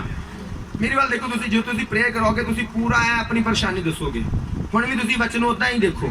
हालेलुया। कई बारी मैं कुछ होर दूजे बंदे गल कहने पासे मेरे वाल ध्यान करके देखो कि मैं तुहानूं किहड़ी समस्या दसन दिया। हुण वचन भी की करना, मेरे वाल देखो, कई थल्ले नूं देख रहे आ, कई इधर नूं देख रहे आ। हालेलुया। जस्सी दे किन्ने पुत्र सी? 8 पुत्र। 3 पुत्र किथे सीगे? सेना दे विच। और 3 हो सकदा कोई कामकार करदे होण, कोई बिजनेस करदे होण, पर जो सब तो छोटा पुत्र सीगा दाऊद, वो किथे सीगा? वो भेड़ा बकरियां चारदा सी। हालेलुया। बाइबल दस दिया कि ਜਦੋਂ ਲੜਾਈ ਲੱਗੀ ਫਿਲਿਸਤੀਆਂ ਦੇ ਨਾਲ, ਉਸ ਸਮੇਂ ਦਾ ਰਾਜਾ ਪਹਿਲਾ ਰਾਜਾ ਸੀ ਸ਼ਾਊਲ ਰਾਜਾ, ਔਰ ਉਸ ਰਾਜੇ ਦੇ ਉਹ ਨੌਕਰੀ ਕਰਦੇ ਸੀ, ਸਿਪਾਹੀ ਸੀਗੇ। दाऊद ਦੇ 3 ਭਰਾ ਕੀ ਸੀ? ਸਿਪਾਹੀ ਸੀਗੇ, ਔਰ ਸ਼ਾਊਲ ਰਾਜਾ ਦੇ ਉੱਥੇ ਨੌਕਰੀ ਕਰਦੇ ਸੀਗੇ। ਔਰ ਉਸ ਤੋਂ ਬਾਅਦ ਕੀ ਹੋ ਗਈ? ਲੜਾਈ ਲੱਗ ਗਈ, ਜੰਗ ਲੱਗ ਗਈ, ਫਿਲਿਸਤੀ ਸੈਨਾ ਵੀ ਉਧਰੋਂ ਆ ਗਈਆਂ ਔਰ ਇਸਰਾਇਲ ਦੀਆਂ ਸੈਨਾ ਵੀ ਚਲੇ ਗਈਆਂ। ਜੱਸੀ ਨੇ ਆਪਣੇ ਸਭ ਤੋਂ ਛੋਟੇ ਪੁੱਤਰ ਨੂੰ ਕਿਹਾ ਕਿ ਇੱਧਰ ਆ, ਗੱਦੀ ਲੈ, ਗੱਦੀ ਤੇ ਰੋਟੀ ਲੈ ਕੇ ਜਾ, ਪਨੀਰ ਲੈ ਕੇ ਜਾ, ਕੁਝ ਤਾਕਤਵਰ ਚੀਜ਼ਾਂ ਲੈ ਕੇ ਜਾ, ਤੇ ਜਾ ਕੇ ਤੇ ਆਪਣੇ ਭਰਾਵਾਂ ਨੂੰ ਦੇ, ਕਿਉਂਕਿ ਲੜਾਈ ਕਰਦੇ ਉੱਥੇ ਤਾਕਤ ਦੀ ਕੀ ਆ? ਸਖਤ ਜ਼ਰੂਰਤ ਆ। ਕਿੰਨੇ ਦਿਨ ਹੋ ਗਿਆ ਲੜਾਈ ਚੱਲਦੀ ਪਈ ਆ, ਔਰ ਨਾਲੇ ਹਾਲ ਚਾਲ ਪਤਾ ਕਰਕੇ ਆ ਕਿ ਕੀ ਹੋਇਆ ਲੜਾਈ ਦਾ, ਤੇ ਨਾਲੇ ਆਪਣੇ ਭਰਾਵਾਂ ਨੂੰ ਵੀ ਦੇਖ ਕੇ ਆ ਵੀ ਠੀਕ ਠਾਕ ਆ ਸਭ ਕੁਝ। ਹਾਲੇਲੂਇਆ। ਹਾਲੇਲੂਇਆ। ਉਸ ਤੋਂ ਬਾਅਦ ਦਾਊਦ ਨੇ ਆਪਣੀ ਗਦੀ ਲਈ, ਉੱਤੇ ਪਨੀਰ ਅਜਿਹੀਆਂ ਚੀਜ਼ਾਂ, ਤਾਕਤਵਰ ਚੀਜ਼ਾਂ ਲਈਆਂ ਔਰ ਆਪਣੇ ਭਰਾਵਾਂ ਦਾ ਹਾਲ ਜਾਣਨ ਲਈ ਚਲਾ ਗਿਆ। ਬਾਈਬਲ ਦੱਸਦੀ ਜਦੋਂ ਉਹ ਪਹੁੰਚਿਆ ਔਰ ਦੇਖਿਆ ਕਿ ਉਧਰੋਂ ਵੀ ਫਰਿਸ਼ਤਿਆਂ ਦੀ ਸੈਨਾ ਨੇ ਪੰਤੀ ਬੰਦੀ ਸੀ ਔਰ ਇਧਰੋਂ ਵੀ ਇਸਰਾਏਲੀਆਂ ਸੈਨਾ ਨੇ ਪੰਤੀ ਬੰਦੀ ਸੀ। ਜਦੋਂ ਸੈਨਾ ਲੜਾਈਆਂ ਕਰਦੀਆਂ ਨਾ, ਆਮਣੇ ਸਾਹਮਣੇ ਹੋ ਜਾਂਦੇ ਆ, ਸਮਝ ਲੱਗਦੀ ਕਿ ਨਹੀਂ? ਹਾਂਜੀ। ਬਾਈਬਲ ਦੱਸਦੀ ਕਿ ਉਹਨਾਂ ਦੇ ਵਿੱਚ ਇੱਕ ਵੱਡਾ ਸੂਰਮਾ ਆਇਆ, ਬਹੁਤ ਤਗੜਾ ਸੂਰਮਾ, ਗੋਲੀਅਤ। ਉਹਨੇ ਕਿਹਾ ਏਦਾਂ ਕਰੋ, ਤੁਸੀਂ ਵੀ ਸਾਰੇ ਨਾਲ ਲੜੋ, ਆਪਾਂ ਵੀ ਨਹੀਂ ਲੜਦੇ। ਮੈਂ ਫਿਲਿਸਤੀਆਂ ਦੇ ਵੱਲੋਂ ਆ, ਤੁਸੀਂ ਵੀ ਇੱਕ ਬੰਦਾ ਆਪਣਾ ਕੱਢੋ, ਤੁਸੀਂ ਲੜੋ। ਅਗਰ ਉਹਨੇ ਮੈਨੂੰ ਮਾਰ ਲਿਆ, ਅਸੀਂ ਤੁਹਾਡੇ ਗੁਲਾਮ। ਅਗਰ ਮੈਂ ਤੁਹਾਡੇ ਬੰਦੇ ਨੂੰ ਮਾਰ ਲਿਆ ਤੇ ਤੁਸੀਂ ਕੀ ਹੋਗੇ? ਸਾਡੇ ਗੁਲਾਮ। ਪਰ ਬਾਈਬਲ ਦੱਸਦੀ ਹੈ ਕਿ ਇੱਕ ਵੀ ਬੰਦਾ ਉਹਨਾਂ 'ਚ ਲੜਨ ਦੇ ਲਈ ਅੱਗੇ ਨਹੀਂ ਆਇਆ, ਕਿਉਂਕਿ ਉਹ ਗੋਲੀਅਤ ਨਾਮ ਦਾ ਸੂਰਮਾ ਬਹੁਤ ਉੱਚਾ ਸੀ। ਸਮਝ ਲਓ ਕਿ ਇਹ ਦਿਖਦਾ ਪਿਆ ਟੈਂਟ ਲੱਗਾ, ਇੰਨੀ ਹਾਈਟ ਹੋਗੀ ਔਰ ਇੰਨੇ ਨੇ ਮਤਲਬ ਉਹਦੇ ਬਾਜੂ ਹੋਣਗੇ ਔਰ ਉਹ ਜਨਮ ਤੋਂ ਹੀ ਉਹ ਇੱਕ ਸੂਰਵੀਰ ਸੀਗਾ। ਉਹ ਇੱਕ ਦੈਂਤ ਹੁੰਦੇ ਨਾ, ਦੈਂਤ ਉੱਚੇ ਲੰਬੇ ਜਵਾਨ ਜਿਨ੍ਹਾਂ ਦੀ ਬਹੁਤ ਵੱਡੀ ਬੋਡੀ ਹੁੰਦੀ ਆ, ਉਹ ਉਸ ਟਾਈਪ ਦਾ ਬੰਦਾ ਸੀਗਾ ਔਰ ਕੋਈ ਵੀ ਲੜਨ ਦੇ ਯੋਗ ਨਹੀਂ ਸੀਗਾ। ਔਰ 40 ਦਿਨ ਤੱਕ ਲਗਾਤਾਰ ਉਹਨਾਂ ਨੂੰ ਬੋਲਦਾ ਰਿਹਾ ਕਿ ਕੋਈ ਹੈ ਜੋ ਮੇਰੇ ਨਾਲ ਲੜ ਸਕਦਾ, ਔਰ ਉਹਨਾਂ ਨੂੰ ਗਾਲਾਂ ਕੱਢਦਾ ਸੀਗਾ, ਪਰਮੇਸ਼ਰ ਦੇ ਨਾਂ ਨੂੰ ਬਦਨਾਮ ਕਰਦਾ ਸੀਗਾ, ਉਹਨਾਂ ਨੂੰ ਕੌਮ ਨੂੰ ਬਦਨਾਮ ਕਰਦਾ ਸੀ, ਉਹਨਾਂ ਦੇਸ਼ ਨੂੰ ਬਦਨਾਮ ਕਰਦਾ ਸੀ ਕਿ ਤੁਹਾਡੇ ਬੰਦੇ ਇੱਕ ਵੀ ਸੂਰਮਾ ਬੰਦਾ ਨਹੀਂ। ਬਾਈਬਲ ਦੱਸਦੀ ਜਦੋਂ ਦਾਊਦ ਆਇਆ ਤੇ ਦਾਊਦ ਨੇ ਕਿਹਾ ਕਿ ਲੜਾਈ ਹਜੇ ਕਿਉਂ ਨਹੀਂ ਸ਼ੁਰੂ ਹੋਈ ਲੜਾਈ? ਫਿਰ ਕਿਸੇ ਨੇ ਦੱਸਿਆ ਕਿ ਇਹਦੇ ਦੰਦਾਂ ਦਾ ਸੂਰਮਾ ਵਾ। ਉਹਨਾਂ ਦੱਸਿਆ ਕਿ ਰਾਜੇ ਨੇ ਇਨਾਮ ਰੱਖਿਆ ਵਾ ਕਿ ਜਿਹੜਾ ਇਸ ਬੰਦੇ ਨੂੰ ਮਾਰੂਗਾ ਮੈਂ ਉਹਨੂੰ ਬਹੁਤ ਸਾਰੀ ਧਨ ਦੌਲਤ ਦਊਂਗਾ, ਫਿਰ ਉਹਨੂੰ ਮੈਂ ਆਪਣਾ ਜਵਾਈ ਬਣਾਵਾਂਗਾ, ਆਪਣੀ ਧੀ ਉਹਦੇ ਨਾਲ ਵਿਆਹਾਂਗਾ ਔਰ ਉਹਦੇ ਘਰਾਣੇ ਨੂੰ ਪੂਰੇ ਦੇਸ਼ ਦੇ ਵਿੱਚੋਂ ਕੀ ਕਰੂੰਗਾ? ਆਜ਼ਾਦ ਕਰ ਦੂੰਗਾ। ਆਜ਼ਾਦ ਦਾ ਮਤਲਬ ਕਿ ਰਾਜਿਆਂ ਵੱਲੋਂ ਕਈ ਤਰ੍ਹਾਂ ਦੇ ਕਾਨੂੰਨ ਹੁੰਦੇ ਸੀਗੇ ਜੋ ਇੱਕ ਪ੍ਰਜਾ ਦੇ ਉੱਤੇ ਲਾਗੂ ਹੁੰਦੇ ਸੀ, ਕਈ ਤਰ੍ਹਾਂ ਦੇ ਟੈਕਸ ਦੇਣਾ, ਕਈ ਤਰ੍ਹਾਂ ਦੇ ਕੰਮ ਕਰਨੇ। ਪਰ ਰਾਜੇ ਨੇ ਕਿਹਾ ਕਿ ਮੈਂ ਉਹਨਾਂ ਦੇ ਪਰਿਵਾਰ ਨੂੰ ਪੂਰੀ ਤਰ੍ਹਾਂ ਉਸ ਟੈਕਸ ਤੋਂ ਆਜ਼ਾਦ ਕਰੂੰਗਾ, ਹਰ ਕੰਮ ਤੋਂ ਆਜ਼ਾਦ ਕਰੂੰਗਾ, ਸਾਰੇ ਕਾਨੂੰਨਾਂ ਤੋਂ ਆਜ਼ਾਦ ਕਰੂੰਗਾ ਔਰ ਮੈਨੂੰ ਆਪਣਾ ਜਵਾਈ ਬਣਾਵਾਂਗਾ ਔਰ ਉਹਨੂੰ ਮੈਂ ਬਹੁਤ ਸਾਰੀ ਧਨ ਤੇ ਦੌਲਤ ਦੇਵਾਂਗਾ ਜਿਹੜੇ ਇਸ ਬੰਦੇ ਨੂੰ मारेगा। हालेलुया। हालेलुया। जब दाऊद उन मनुष्यों से बातें कर रहा था तब उसका बड़ा भाई एलियाब सुन रहा था और एलियाब दाऊद से बहुत क्रोधित होकर कहने लगा, तू जहां क्यों आया है और जंगल में थोड़ी सी भेड़ बकरी को तू किसके पास छोड़ आया है? तेरा अभिमान और तेरे मन की बुराई मुझे मालूम है, तू तो लड़ाई देखने के लिए जहां आया है। दाऊद ने कहा, अब मैंने क्या किया? वे तो सिर्फ मैं उनसे बात कर रहा था। हालेलुया। ਬਾਈਬਲ ਦੱਸਦੀ ਕਿ ਉਹਦੇ ਭਰਾ ਨੇ ਕੀ ਕੀਤਾ? ਉਹਨੂੰ ਝਿੜਕਿਆ, ਕਹਿੰਦਾ ਕਿ ਤੂੰ ਕੀ ਕਰਨ ਆਇਆ ਸੀ? ਤੂੰ ਲੜਾਈ ਦੇਖਣ ਆਇਆ? ਤੂੰ ਮੈਨੂੰ ਪਤਾ ਤੂੰ ਲੜਾਈ ਦੇਖਣ ਤੇਰਾ ਜੀ ਕਰਦਾ ਨਾ, ਤੂੰ ਲੜਾਈ ਦੇਖਣ ਆਇਆ ਔਰ ਤੂੰ ਕੀ ਕਰਨ ਡਿਆ? ਤੂੰ ਜਾ ਕੇ ਜੰਗਲ 'ਚ ਜਾ ਕੇ ਭੇਡਾਂ ਬੱਕਰੀਆਂ ਨਹੀਂ ਚਾਰਦਾ। ਅੱਗੇ ਤੁਸੀਂ ਬਾਈਬਲ ਦੇ ਵਿੱਚ ਅਗਰ ਦੇਖੋ, ਕਿਉਂਕਿ ਇਹ ਵਚਨ ਸੀ ਕਿ ਜਦੋਂ ਮੈਂ ਪੜ੍ਹ ਰਿਹਾ ਸੀ ਔਰ ਆਤਮਾ ਨੇ ਮੈਨੂੰ ਛੂਇਆ ਸੀਗਾ। ਅਗਰ ਅੱਜ ਅਸੀਂ ਦੇਖਦੇ ਹਾਂ ਤਾਂ ਅਸੀਂ ਆਪਣੇ ਆਪ ਨੂੰ ਇਕੱਲਾ ਪਾਉਂਦੇ ਆ ਕਿ ਸ਼ਾਇਦ ਮੈਂ ਜਗਤ ਸੰਸਾਰ ਦੇ ਵਿੱਚ ਇਕੱਲਾ ਵਾਂ, ਮੈਂ ਆਪਣੇ ਹਾਲਾਤਾਂ ਨਾਲ ਖੁਦ ਲੜ ਰਿਹਾ ਵਾਂ। ਕਈ ਵਾਰੀ ਲੋਕ ਉਹਨਾਂ ਹਾਲਾਤਾਂ ਨਾਲ ਲੜਦੇ ਕਮਜ਼ੋਰ ਹੋ ਜਾਂਦੇ ਆ ਔਰ ਲੋਕ ਆਤਮ ਹੱਤਿਆ ਕਰਦੇ ਆ, ਲੋਕ ਆਪਣੇ ਆਪ ਨੂੰ ਗਿਰਾ ਦਿੰਦੇ ਆ, ਲੋਕ ਪਰਮੇਸ਼ਰ ਦੇ ਵਿੱਚੋਂ ਬਾਹਰ ਆ ਜਾਂਦੇ ਆ ਕਿ ਸ਼ਾਇਦ ਪਤਾ ਨਹੀਂ ਕਿੰਨੀਆਂ ਮੈਨੂੰ ਕਠਿਨਾਈਆਂ ਦਾ ਸਾਹਮਣਾ ਕਰਨਾ ਪੈ ਰਿਹਾ, ਮੈਨੂੰ ਕਿੰਨੀਆਂ ਪ੍ਰੀਖਿਆਵਾਂ ਦਾ ਸਾਹਮਣਾ ਕਰਨਾ ਪੈ ਰਿਹਾ ਔਰ ਲੋਕ ਉਹਨਾਂ ਪ੍ਰੀਖਿਆਵਾਂ ਦੇ ਵਿੱਚੋਂ ਕੀ ਹੋ ਜਾਂਦੇ ਆ? ਹਾਰ ਜਾਂਦੇ ਆ। ਅਗਰ ਬਾਈਬਲ ਦੇ ਵਿੱਚ ਅਸੀਂ ਪੜ੍ਹਦੇ ਆ ਤੇ ਜਦੋਂ ਦਾਊਦ ਗਿਆ ਔਰ ਅੱਗੇ ਤੁਸੀਂ ਅੱਗੇ ਜਾ ਕੇ ਦੇਖੋ ਤਾਂ ਉਸ ਤੋਂ ਬਾਅਦ ਦਾਊਦ ਨੇ ਸ਼ਾਉਲ ਨੂੰ ਕਿਹਾ ਕਿ ਮੈਂ ਲੜਨ ਜਾਵਾਂਗਾ ਔਰ ਸਾਰੀ ਸੈਨਾ ਨੂੰ ਝਿੜਕਣ ਲੱਗੀ ਕਿ ਤੂੰ ਇੱਕ ਛੋਟਾ ਬੱਚਾ ਵਾ, ਤੂੰ ਕਦੀ ਲੜਿਆ ਵੀ ਨਹੀਂ, ਤੂੰ ਕੀ ਲੜੇਗਾ? ਪਰ ਸ਼ਾਉਲ ਨੇ ਰਾਜੇ ਨੇ ਵਿਸ਼ਵਾਸ ਕੀਤਾ, ਉਹਨੂੰ ਭੇਜਿਆ ਔਰ ਉਹ ਤੋਂ ਬਾਅਦ ਦਾਊਦ ਗਿਆ ਤੇ ਦਾਊਦ ਕੀ ਕੀਤਾ? ਲੜਿਆ ਤੇ ਦਾਊਦ ਨੇ ਉਹਨੂੰ ਮਾਰਿਆ ਤੇ ਜਿੱਤ ਪ੍ਰਾਪਤ ਕੀਤੀ। ਹਾਲੇਲੂਇਆ। ਪਰ ਅਗਰ ਤੁਸੀਂ ਵਚਨ ਦੇਖੋ, ਤੁਸੀਂ ਉਸਦੀ ਸਟੋਰੀ ਸੁਣਨੀ ਆ, ਅਗਰ ਤੁਸੀਂ ਇੱਥੋਂ ਵਚਨ ਸੁਣੋ ਤਾਂ ਕੀ ਉਹਦੇ ਪਰਿਵਾਰ ਵਾਲੇ ਉਹਨੂੰ ਦਲੇਰੀ ਦੇ ਲਈ ਸੀਗੇ? ਨਹੀਂ। ਹੌਸਲਾ ਦੇ ਰਹੀ ਸੀ, ਬਲਕਿ ਉਹਨੂੰ ਝਿੜਕ ਰਹੇ ਸੀਗੇ ਉਹਨੂੰ ਕਿ ਤੂੰ ਨਿਕੰਮਾ, ਤੂੰ ਕੁਝ ਨਹੀਂ ਕਰ ਸਕਦਾ, ਤੂੰ ਕੀ ਕਰਨ ਆਇਆ? ਤੂੰ ਲੜਾਈ ਦੇਖਣ ਆਇਆ? ਤੂੰ ਉਹਨੂੰ ਝਿੜਕ ਰਹੇ ਸੀਗੇ। ਉਸ ਸਮੇਂ ਉਹ ਇਕੱਲਾ ਸੀਗਾ, ਸਿਰਫ ਉਹਦਾ ਭਰੋਸਾ ਕਿੱਥੇ ਸੀ? ਪਰਮੇਸ਼ਰ ਤੇ ਸੀ। ਕੋਈ ਉਹਨੂੰ ਦਲੇਰੀ ਨਹੀਂ ਸੀ ਦੇ ਰਿਹਾ, ਕੋਈ ਸਿਪਾਹੀ ਉਹਨੂੰ ਨਹੀਂ ਸੀ ਕਹਿ ਰਿਹਾ ਹਾਂ ਦਾਊਦ ਤੂੰ ਜਾਏਗਾ, ਤੂੰ ਜਿੱਤੇਗਾ। ਇੱਥੋਂ ਤੱਕ ਕਿ ਉਹਦਾ ਪਰਿਵਾਰ ਵੀ ਉਹਨੂੰ ਦਲੇਰੀ ਦੇਣ ਦੀ ਬਜਾਏ ਉਹਦੀ ਇਨਸਲਟ ਕਰ ਰਹੇ ਸੀ, ਉਹਨੂੰ ਝਿੜਕ ਰਹੇ ਸੀਗੇ। ਅੱਜ ਕਈ ਵਾਰੀ ਲੋਕ ਪਰਮੇਸ਼ਰ ਵਿੱਚੋਂ ਪਿੱਛੇ ਹੋ ਜਾਂਦੇ ਆ, ਮੇਰੇ ਪਰਿਵਾਰ ਦਾ ਮੈਂਬਰ ਨਹੀਂ ਸਹੀ ਚੱਲਦਾ, ਮੇਰੇ ਪਰਿਵਾਰ ਦਾ ਮੈਂਬਰ ਇਹ ਕੰਮ ਨਹੀਂ ਕਰਦਾ, ਮੇਰੇ ਪਰਿਵਾਰ ਦਾ ਮੈਂਬਰ ਇਦਾਂ ਨਹੀਂ ਚੱਲਦਾ, ਮੈਨੂੰ ਮੇਰੇ ਤੇ ਸਮੱਸਿਆ ਜ਼ਿਆਦਾ ਆ ਰਹੀਆਂ, ਮੈਨੂੰ ਜ਼ਿਆਦਾ ਮੁਸ਼ਕਲ ਆ ਰਹੀ ਆ ਔਰ ਲੋਕ ਹੌਲੀ ਹੌਲੀ ਬਚਨਾਂ ਤੋਂ ਬਾਹਰ ਆਉਣਾ ਸ਼ੁਰੂ ਹੁੰਦੇ ਆ। ਤੁਹਾਨੂੰ ਪਤਾ ਜੋ ਪ੍ਰੀਖਿਆ ਆਉਂਦੀਆਂ ਸਾਡੇ ਤੇ ਹਮੇਸ਼ਾ ਸਾਨੂੰ ਜਿੱਤ ਦੇ ਵੱਲ ਲੈ ਕੇ ਜਾਂਦੀਆਂ। ਹਾਲੇਲੂਇਆ। ਹਰ ਪ੍ਰੀਖਿਆ ਦੇ ਐਂਡ ਤੇ ਇੱਕ ਇਨਾਮ ਹੁੰਦਾ ਵਾ, ਹਰ ਪ੍ਰੀਖਿਆ ਤੇ। ਪਰ ਬਹੁਤ ਘੱਟ ਵਿਸ਼ਵਾਸੀ ਹੁੰਦੇ ਜੋ ਉਸ ਇਨਾਮ ਨੂੰ ਪ੍ਰਾਪਤ ਕਰਦੇ ਆ, ਬਹੁਤ ਘੱਟ ਵਿਸ਼ਵਾਸੀ। ਔਰ ਬਹੁਤ ਸਾਰੇ ਵਿਸ਼ਵਾਸੀ ਹੁੰਦੇ ਆ ਜਿੱਦਾਂ ਹੀ ਉਹ ਆਤਮਾ ਵਿੱਚ ਜੀਉਣ ਲੱਗਦੇ ਆ ਉਹਨਾਂ ਦੀ ਪ੍ਰੀਖਿਆ ਆਉਂਦੀਆਂ ਵਾ। ਅਗਰ ਤੁਹਾਡੇ ਵਿੱਚ ਕਿਸੇ ਦੀ ਪ੍ਰੀਖਿਆ ਆਉਂਦੀਆਂ ਵਾ ਔਰ ਆਈਆਂ ਵਾ, ਤੁਸੀਂ ਸੋਚ ਲਿਓ ਕਿ ਤੁਸੀਂ ਆਤਮਾ ਵਿੱਚ ਜੀਣਾ ਸ਼ੁਰੂ ਕੀਤਾ ਸੀਗਾ। ਹਾਲੇਲੂਇਆ। ਪਰ ਬਹੁਤ ਸਾਰੇ ਵਿਸ਼ਵਾਸੀ ਹੁੰਦੇ ਆ ਉਸ ਤੋਂ ਬਾਅਦ ਉਹਦੀ ਪ੍ਰੇਅਰ ਘਟ ਜਾਂਦੀ ਆ, ਮਤਲਬ ਕਿ ਉਹ ਪ੍ਰੀਖਿਆ ਚੋਂ ਫੇਲ ਹੋ ਗਿਆ। ਉਹਦਾ ਵਚਨ ਸਟੱਡੀ ਘਟ ਜਾਂਦੀ ਆ, ਵਚਨ ਪੜ੍ਹਨਾ ਘਟ ਜਾਂਦਾ, ਉਹਦਾ ਵਰਸ਼ਿਪ ਕਰਨਾ ਘਟ ਜਾਂਦਾ, ਉਹਦਾ ਪਰਮੇਸ਼ਰ ਦੇ ਘਰ ਵਿੱਚ ਸੇਵਾ ਕਰਨਾ ਘਟ ਜਾਂਦਾ। ਹਾਲੇਲੂਇਆ। ਔਰ ਜਿਹਦੇ ਕਰਕੇ ਉਹ ਆਪਣੇ ਆਖਰੀ ਇਨਾਮ ਤੋਂ ਕੀ ਰਹਿ ਜਾਂਦਾ, ਖਾਲੀ ਰਹਿ ਜਾਂਦਾ। ਰਾਜੇ ਨੇ ਕਿ ਇਨਾਮ ਠਹਿਰਾ ਦਿੱਤਾ, ਜਿਹੜਾ ਇਹਨੂੰ ਮਾਰੇਗਾ ਮੈਂ ਉਹਨੂੰ ਆਪਣੀ ਧੀ ਵਿਆਵਾਂਗਾ, ਮੈਂ ਉਹਨੂੰ ਇਸਰਾਇਲ ਦੇਸ਼ ਵਿੱਚ ਉੱਚਾ ਕਰੂੰਗਾ, ਮੈਂ ਉਹਨੂੰ ਇੰਨੀ ਧਨ ਦੌਲਤ ਦਊਂਗਾ ਔਰ ਉਹਦੇ ਪੂਰੇ ਘਰਾਣੇ ਨੂੰ ਆਜ਼ਾਦ ਕਰ ਦੂੰਗਾ। ਹਾਲੇਲੂਇਆ। ਤੁਸੀਂ ਸੋਚੋ ਕਿ ਜਦੋਂ ਪਰਮੇਸ਼ਰ ਦੇ ਲੋਕ ਜੈਵੰਤ ਹੁੰਦੇ ਪ੍ਰੀਖਿਆ ਤੇ, ਉਹ ਪਰਮੇਸ਼ਰ ਫਿਰ ਕਿੰਨਾ ਉਹਨਾਂ ਦੇ ਵਾਸਤੇ ਸੋਚਿਆ ਹੋਊਗਾ। ਹਾਲੇਲੂਇਆ। ਹਾਲੇਲੂਇਆ। ਅੱਜ ਇੱਕ ਵਿਸ਼ਵਾਸੀ ਕਿਉਂ ਹਾਰ ਜਾਂਦਾ, ਉਹਦਾ ਕਾਰਨ ਆ ਕਿ ਉਹ ਪਰਮੇਸ਼ਰ ਦੀ ਪਲੈਨਿੰਗਾਂ ਨੂੰ ਕਦੇ ਵੀ ਸਮਝ ਨਹੀਂ ਪਾਉਂਦਾ। ਉਹਨੂੰ ਲੱਗਦਾ ਕਿ ਸਿਰਫ ਉਹ ਬੇਵਜ੍ਹਾ ਹੀ ਚੱਲ ਰਿਹਾ ਵਾ, ਉਹਨੂੰ ਲੱਗਦਾ ਉਹ ਬੇਵਜ੍ਹਾ ਹੀ ਇੰਨੀ ਫਾਸਟਿੰਗ ਕਰੀ ਜਾ ਰਿਹਾ ਵਾ, ਉਹਨੂੰ ਲੱਗਦਾ ਦੂਸਰਾ ਦੇ ਵਧਿਆ ਪ੍ਰਭੂ ਨਾਲ ਮਮਤਾ ਦੇ ਦਸਮਾਸ਼ ਬੋਲਦੀ ਨਹੀਂ, ਮੈਂ ਕਿਉਂ ਬੋਲ ਰਹੀ ਹਾਂ, ਮੈਂ ਬੇਵਜ੍ਹਾ ਹੀ ਬੋਈ ਜਾ ਰਹੀ ਹਾਂ। ਵੀ ਮਮਤਾ ਤੇ ਨਹੀਂ ਪ੍ਰੇਰ ਕਰਦੀ, ਨਹੀਂ ਉਹ ਤੇ ਇਹਨਾਂ ਪ੍ਰੇਰ ਕਰਦਾ, ਮੈਂ ਬੇਵਜ੍ਹਾ ਨਹੀਂ ਪ੍ਰੇਰ, ਮੈਨੂੰ ਇਹਨਾਂ ਟੈਂਟ ਲਾਉਣ ਦੀ ਜ਼ਰੂਰਤ ਆ, ਕੋਈ ਹੋਰ ਤੇ ਆਉਂਦਾ ਨਹੀਂ ਮੇਰੇ ਨਾਲ, ਮੈਂ ਬੇਵਜ੍ਹਾ ਨੋ, ਕੋਈ ਬੇਵਜ੍ਹਾ ਨਹੀਂ। ਹਾਲੇਲੂਇਆ। ਹਮੇਸ਼ਾ ਤੁਹਾਡੇ ਹਰ ਕੰਮ ਦੇ ਪਿੱਛੇ ਤੁਹਾਡੇ ਲਈ ਹੁੰਦਾ ਕੋਈ ਇਨਾਮ ਰੱਖਿਆ ਹੁੰਦਾ। ਹਾਲੇਲੂਇਆ। ਹਮੇਸ਼ਾ ਅਗਰ ਤੁਸੀਂ ਪ੍ਰੀਖਿਆ ਦੇ ਵਿੱਚ ਪਾਸ ਹੋ ਗਏ ਤੇ ਤੁਸੀਂ ਉਸ ਇਨਾਮ ਦੇ ਫਿਰ ਹੱਕਦਾਰ ਆ। ਉਹ ਇਨਾਮ ਚਾਹੇ ਤੁਹਾਡੇ ਘਰਾਣੇ ਦਾ ਬਚਣਾ ਵਾ, ਉਹ ਇਨਾਮ ਚਾਹੇ ਕਿਸੇ ਵੀ ਤਰ੍ਹਾਂ ਦੀ ਕੋਈ ਬਰਕਤ ਕਿਉਂ ਨਹੀਂ ਹੈਗੀ, ਪਰ ਅਗਰ ਤੁਸੀਂ ਪ੍ਰੀਖਿਆ ਦੇ ਵਿੱਚ ਗਏ, ਪਾਸ ਹੋਏ। ਹਾਲੇਲੂਇਆ। ਜਦੋਂ ਰਜਨੀ ਸਿਸਟਰ ਪ੍ਰਭੂ ਦੇ ਵਿੱਚ ਆਏ ਸੀਗੇ ਤੇ ਇਹਨਾਂ ਦੀ ਲਾਈਫ ਵਿੱਚ ਜ਼ਿਆਦਾ ਸਟਰਗਲ ਆ ਚੁੱਕਾ ਸੀਗਾ, ਜ਼ਿਆਦਾ ਸਮੱਸਿਆ ਆ ਚੁੱਕਾ ਸੀ, ਜ਼ਿਆਦਾ ਕਲੇਸ਼ ਆ ਚੁੱਕਾ ਸੀਗਾ। ਹਾਲੇਲੂਇਆ। ਔਰ ਉਸ ਤੋਂ ਬਾਅਦ ਇਹਨਾਂ ਨੇ ਦੱਸਣਾ ਕਿ ਪਾਸਟਰ ਜੀ ਮੇਰਾ ਜੀ ਕਰਦਾ ਮੈਂ ਖਤਮ ਕਰਦਾ ਆਪਣੇ ਆਪ ਨੂੰ। ਮੈਂ ਇਹਨਾਂ ਨੂੰ ਸਮਝ ਆਉਣਾ ਕਿ ਨਹੀਂ, ਸਿਰਫ ਪ੍ਰੀਖਿਆ ਵਾ, ਤੁਹਾਨੂੰ ਪ੍ਰੀਖਿਆ ਚੋਂ ਪਾਸ ਹੋਣਾ ਪਏਗਾ, ਤੁਹਾਨੂੰ ਟਿਕਣਾ ਪਏਗਾ ਇੱਥੇ।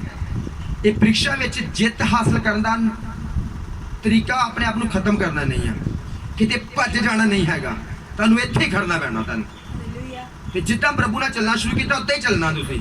ਹਾਲੇਲੂਇਆ।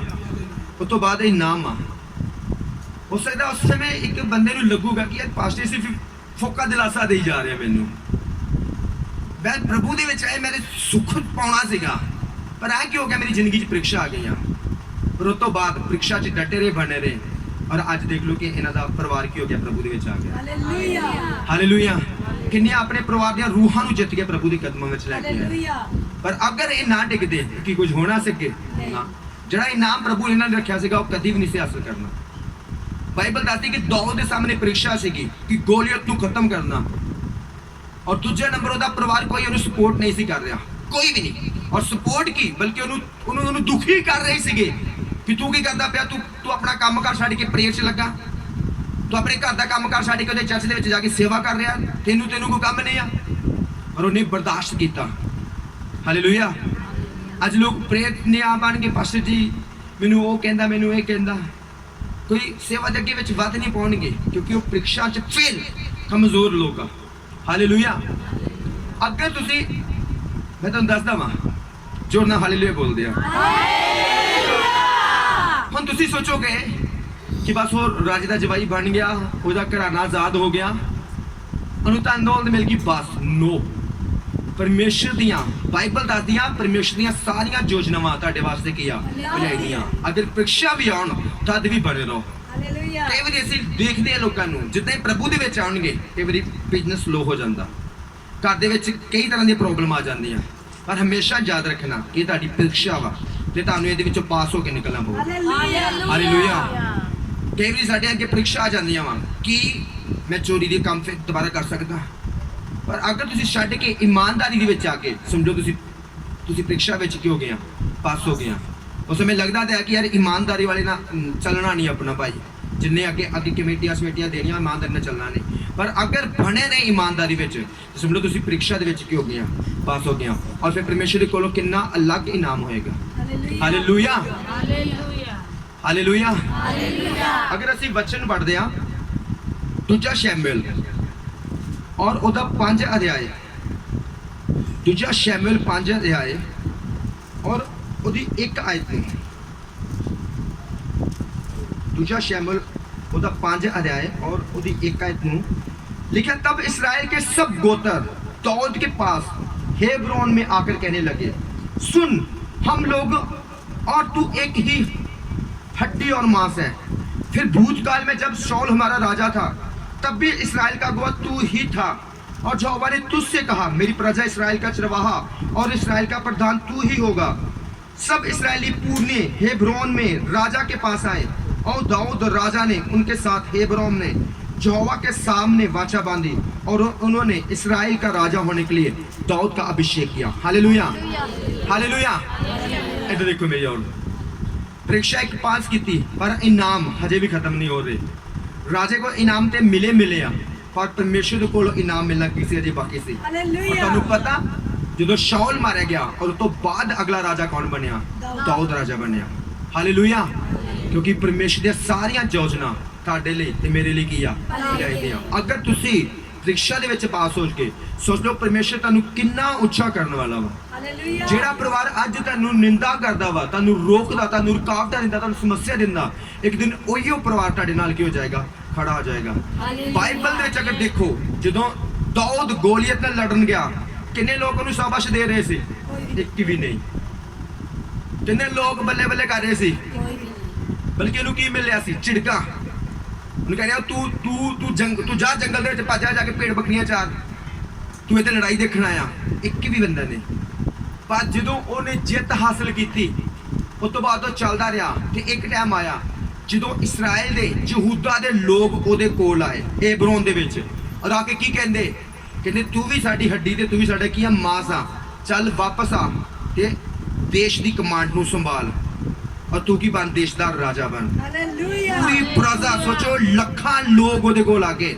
ਕਿਹਦੇ ਕੋਲ ਉਸੇ ਦਾਊਦ ਦੇ ਕੋਲ ਜਿਹੜਾ ਇੱਕ ਟਾਈਮ ਇਕੱਲਾ ਸੀ ਅੱਗੇ ਗੋਲੀਅਤ ਸੀ ਔਰ ਪਿੱਛੇ ਲੋਕ ਉਹਨੂੰ ਕਮਜ਼ੋਰ ਕਰ ਰਹੇ ਸੀਗੇ ਕਿ ਤੂੰ ਭਾਈ ਜਾਂਦਾ ਹੀ ਮਰੇਗਾ ਤੈਨੂੰ ਪਤਾ ਨਹੀਂ ਗੋਲੀਅਤ ਕਿੱਡਾ ਵੱਡਾ ਵਾ ਆਪਾਂ ਨਹੀਂ ਗਏ ਤੂੰ ਕਿੱਥੇ ਜਾਣਿਆ ਔਰ ਉਹਦੇ ਭਰਾ ਕੀ ਕਹਿੰਦੇ ਹੋਣਗੇ ਦੇਖ ਆਨੂੰ ਇੰਨੇ ਸਾਲ ਹੋ ਗਏ ਤੇ ਸਿਪਾਹੀ ਬਣਿਆ ਆਪਾਂ ਨਹੀਂ ਜਾਂਦੇ ਤੂੰ ਕੋ ਮਰਨ ਜਾ ਰਿਹਾ ਪਰ ਦਾਊਦ ਨੇ ਪਰਮੇਸ਼ਰ ਤੇ ਭਰੋਸਾ ਰੱਖਿਆ ਤੇ ਪ੍ਰੀਖਿਆ ਦੇ ਵਿੱਚ ਪਾਸ ਹੋਇਆ और पहले शैमुएल ਦੇ ਵਿੱਚ ਉਹਨੇ ਪ੍ਰੀਖਿਆ 'ਚ ਪਾਸ ਹੋਇਆ ਔਰ ਰਾਜਾ ਦੇ ਦੁਆਰਾ ਉੱਚਾ ਕੀਤਾ ਗਿਆ ਔਰ ਅਗਰ ਦੂਜਾ ਸ਼ੈਮੂਏਲ ਦੇਖੋ ਤੇ ਦੂਜੇ ਸ਼ੈਮੂਏਲ 5 ਦੇ ਉਹਦੇ 5 ਅਧਿਆਇ ਦੇ ਵਿੱਚ ਕੀ ਬਣ ਗਿਆ ਰਾਜਾ ਬਣ ਗਿਆ ਪੂਰੇ ਯਹੂਦਾ ਤੇ ਪੂਰਾ ਇਸਰਾਇਲ ਰਾਸ਼ਟਰ ਦਾ ਰਾਜਾ ਬਣ ਗਿਆ ਹਾਲੇਲੂਇਆ ਪਹਿਲਾਂ ਇੱਕ ਵੀ ਬੰਦਾ ਨਹੀਂ ਸੀ ਸਾਥ ਦੇ ਰਿਹਾ ਹੁਣ ਪੂਰਾ ਦੇਸ਼ ਕੀ ਹੋ ਗਿਆ ਉਹਦੇ ਅਧੀਨ ਹੋ ਗਿਆ ਹਾਲੇਲੂਇਆ ਇੱਕ ਹੋਰ ਆਇਤ ਪੜ੍ਹਦੇ ਆ ਪਹਿਲਾ ਇਤਿਹਾਸ ਹੋਰ ਅੱਗੇ ਜਾਂਦੇ ਅਸੀਂ ਇਤਿਹਾਸ ਦੇ ਵਿੱਚ ਦਾਊਦ ਦੇ ਬਾਰੇ ਲਿਖਿਆ ਉਹਦਾ 12 ਅਧਿਆਇ ਔਰ ਉਹਦੀ 22 ਆਇਤ ਦੇ ਵਿੱਚ ਪੜ੍ਹਦੇ ਹਾਂ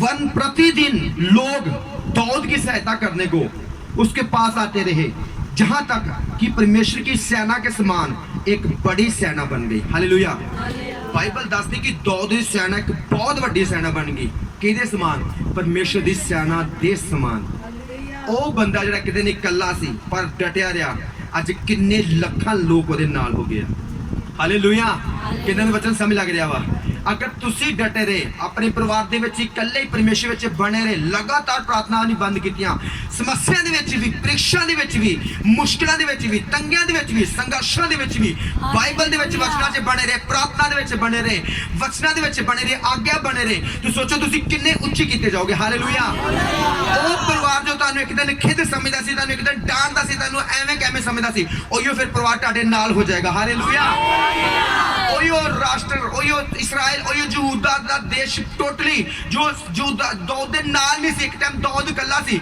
ਪਰ ਅੱਜ ਕੀ ਸੀ ਸਾਰਾ ਰਾਸ਼ਟਰ ਸਾਰਾ ਦੇਸ਼ ਕੀ ਹੋ ਗਿਆ ਸੀ ਉਹਦੇ ਨਾਲ ਹੋ ਗਿਆ ਸੀਗਾ ਔਰ ਪਰਮੇਸ਼ਰ ਨੇ ਉਹਨੂੰ ਇੰਨਾ ਫਲਵੰਤ ਕੀਤਾ ਕਿ ਉਹਦੀ ਸੈਨਾ ਦਿਨ ਪ੍ਰਤੀ ਦਿਨ ਕੀ ਹੁੰਦੀ ਸੀ ਵੱਧਦੀ ਜਾਂਦੀ ਸੀਗੀ ਔਰ ਉਹਦੀ ਇੰਨੀ ਸੈਨਾ ਹੋ ਗਈ ਕਿ ਬਾਈਬਲ ਦੱਸਦੀ ਕਿ ਉਹਦੀ ਸੈਨਾ ਪਰਮੇਸ਼ਰ ਦੀ ਸੈਨਾ ਦੇ ਬਰਾਬਰ ਹੋ ਗਈ ਹਾਲੇਲੂਇਆ ਪਰ ਇੱਕ ਟਾਈਮ ਕੀ ਸੀ ਉਹ ਇਕੱਲਾ ਸੀਗਾ ਔਰ ਸਾਹਮਣੇ ਕੀ ਸੀ ਦੁਸ਼ਮਣ ਸੀ और पीछे की सी पीछे फिटकारा पीछे निरादरी पीछे संघर्ष पीछे तंगी पीछे बुरा भला हालेलुया ਹਮੇਸ਼ਾ ਇੱਕ ਅੱਛੇ ਵਿਸ਼ਵਾਸੀ ਦੀ ਲਾਈਫ ਦੇ ਵਿੱਚ ਪ੍ਰੀਖਿਆਵਾਂ ਆਉਂਦੀਆਂ ਹਮੇਸ਼ਾ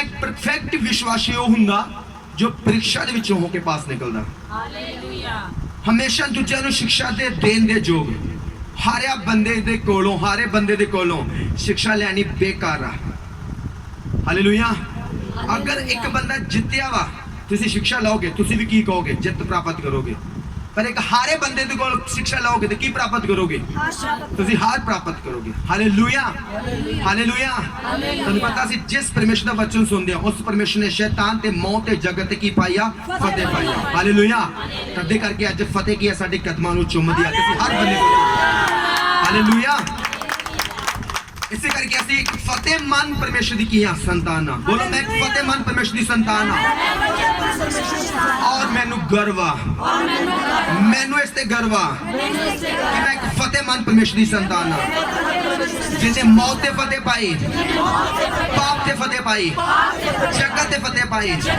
ਸ਼ੈਤਾਨ ਦੀ ਫਤਿਹ ਪਾਈ ਔਰ ਸ਼ੈਤਾਨ ਦਾ ਖੁੱਲਾ ਤਮਾਸ਼ਾ ਬਣਾਇਆ ਹਾਲੇਲੂਇਆ ਕਿੰਨਾ ਨੂੰ ਗਰਵ ਆ ਕਿ ਮੈਂ ਯਿਸੂ ਮਸੀਹ ਦੀ ਸੰਤਾਨ ਆ ਤਾਲੀ ਦੇਵਾਂਗੇ ਯਿਸੂ ਮਸੀਹ ਦੇ ਲਈ ਹਾਲੇਲੂਇਆ ਪ੍ਰੀਖਿਆ ਦੇ ਵਿੱਚ ਹਾਰਨਾ ਕਦੀ ਵੀ ਨਹੀਂ ਆ ਪ੍ਰੀਖਿਆ ਦੇ ਵਿੱਚ ਡਟੇ ਰਹਿਣਾ ਕੀ ਹੈ ਸਾਡਾ ਜ਼ਿੰਮੇਵਾਰੀ ਬਣਦੀ ਆ ਹਮੇਸ਼ਾ ਜੇ ਵੀ ਲੋਕਾਂ ਨੂੰ ਦੇਖਦੇ ਆ ਤੋਬਾ ਕਰਦੇ ਬਪਤਿਸਮਾ ਲੈਂਦੇ ਪ੍ਰਭੂ ਨੂੰ ਜੀਵਨ ਦਿੰਦੇ ਉਸ ਤੋਂ ਬਾਅਦ ਘਰ ਵਿੱਚ ਕੋਈ ਨਾ ਕੋਈ ਤਰ੍ਹਾਂ ਦੇ ਸੰਘਰਸ਼ ਔਰ ਪ੍ਰਭੂ ਤੋਂ ਬਾਹਰ ਹੋ ਜਾਂਦੇ ਆ ਮੇਰੀ ਨੌਂ ਸੁਧਰ ਨਹੀਂ ਰਹੀ ਮੇਰਾ ਪੁੱਤ ਨਹੀਂ ਸੁਧਰ ਰਿਹਾ ਮੈਂ ਵੀ ਫਿਰ ਉਦਾਂ ਦਾ ਹੀ ਹੋ ਜਾਂਦਾ ਕੀ ਫਾਇਦਾ ਹੋਇਆ ਹਾਲੇਲੂਇਆ ਫਰਜ਼ ਸੀਗਾ ਕਿ ਖੁਦ ਪਰਮੇਸ਼ਰ ਵਿੱਚ ਵੱਧ ਕੇ ਉਹਨਾਂ ਨੂੰ ਵੀ ਕੀ ਕਰਨਾ ਚੇਂਜ ਕਰ ਦੇਣਾ ਹਾਲੇਲੂਇਆ ਉਹਨਾਂ ਨੂੰ ਵੀ ਕੀ ਕਰ ਦੇਣਾ ਚੇਂਜ ਕਰ ਦੇਣਾ ਨਾ ਕਿ ਖੁਦ ਇੱਕ ਹਾਰ ਨੂੰ ਸਵੀਕਾਰ ਕਰ ਲੈਣਾ ਕਿਉਂਕਿ ਤੁਹਾਨੂੰ ਪਤਾ ਤੁਸੀਂ ਕਿਸ ਪਰਮੇਸ਼ਰ ਦੀ ਔਲਾਦ ਆ ਜਿੱਤੇ ਹੋਏ ਪਰਮੇਸ਼ਰ ਦੀ ਜਿੱਤ ਕੀ ਆ ਤੁਹਾਡੀ ਨਿਸ਼ਾਨੀ ਆ ਹਾਲੇਲੂਇਆ ਤੁਸੀਂ ਜਿਸ ਯੁੱਧ ਦੇ ਵਿੱਚ ਆ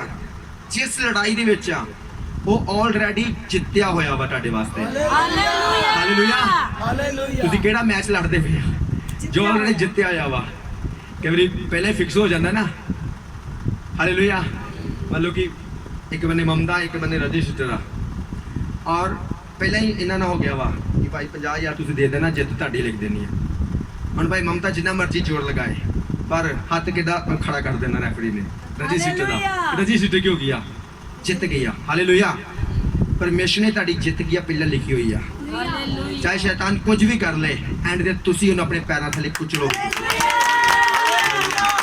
ਤੁਹਾਡਾ ਪਰਿਵਾਰ ਜਿੰਨੀ ਮਰਜ਼ੀ ਤੁਹਾਡੇ ਲਈ ਸਮੱਸਿਆ ਪੈਦਾ ਕਰਦੇ ਇੱਕ ਦਿਨ ਉਹ ਖੁਦ ਪਰਮੇਸ਼ਰ ਦੇ ਕਦਮਾਂ ਵਿੱਚ ਝੁਕੇਗਾ ਕਿਉਂਕਿ ਤੁਸੀਂ ਜਿੱਤੀ ਹੋਈ ਲੜਾਈ ਲੜਨੇ ਆ ਪਰਮੇਸ਼ਰ ਨੇ ਤੁਹਾਡੇ ਲਈ ਲਿਖ ਦਿੱਤਾ ਵਾ ਕਿ ਮਮਤਾ ਰਜਿਸਟਰ ਤੂੰ ਜਿਸ ਆਪਣੇ ਪਰਿਵਾਰ ਘਰਾਣੇ ਨੂੰ ਬਚਾਉਣ ਦੇ ਲਈ ਪ੍ਰੇਅਰ ਕੀਤੀ ਹੈ ਨਾ ਮੈਂ ਉੱਤੇ ਸਵਰਗ ਦੇ ਵਿੱਚ ਲਿਖਿਆ ਹੋਇਆ ਵਾ ਕਿ ਇੱਕ ਦਿਨ ਇਹ ਪਰਮੇਸ਼ਰ ਦੇ ਵਿੱਚ ਬੈਪਟਿਜ਼ਮ ਲਵੇਗਾ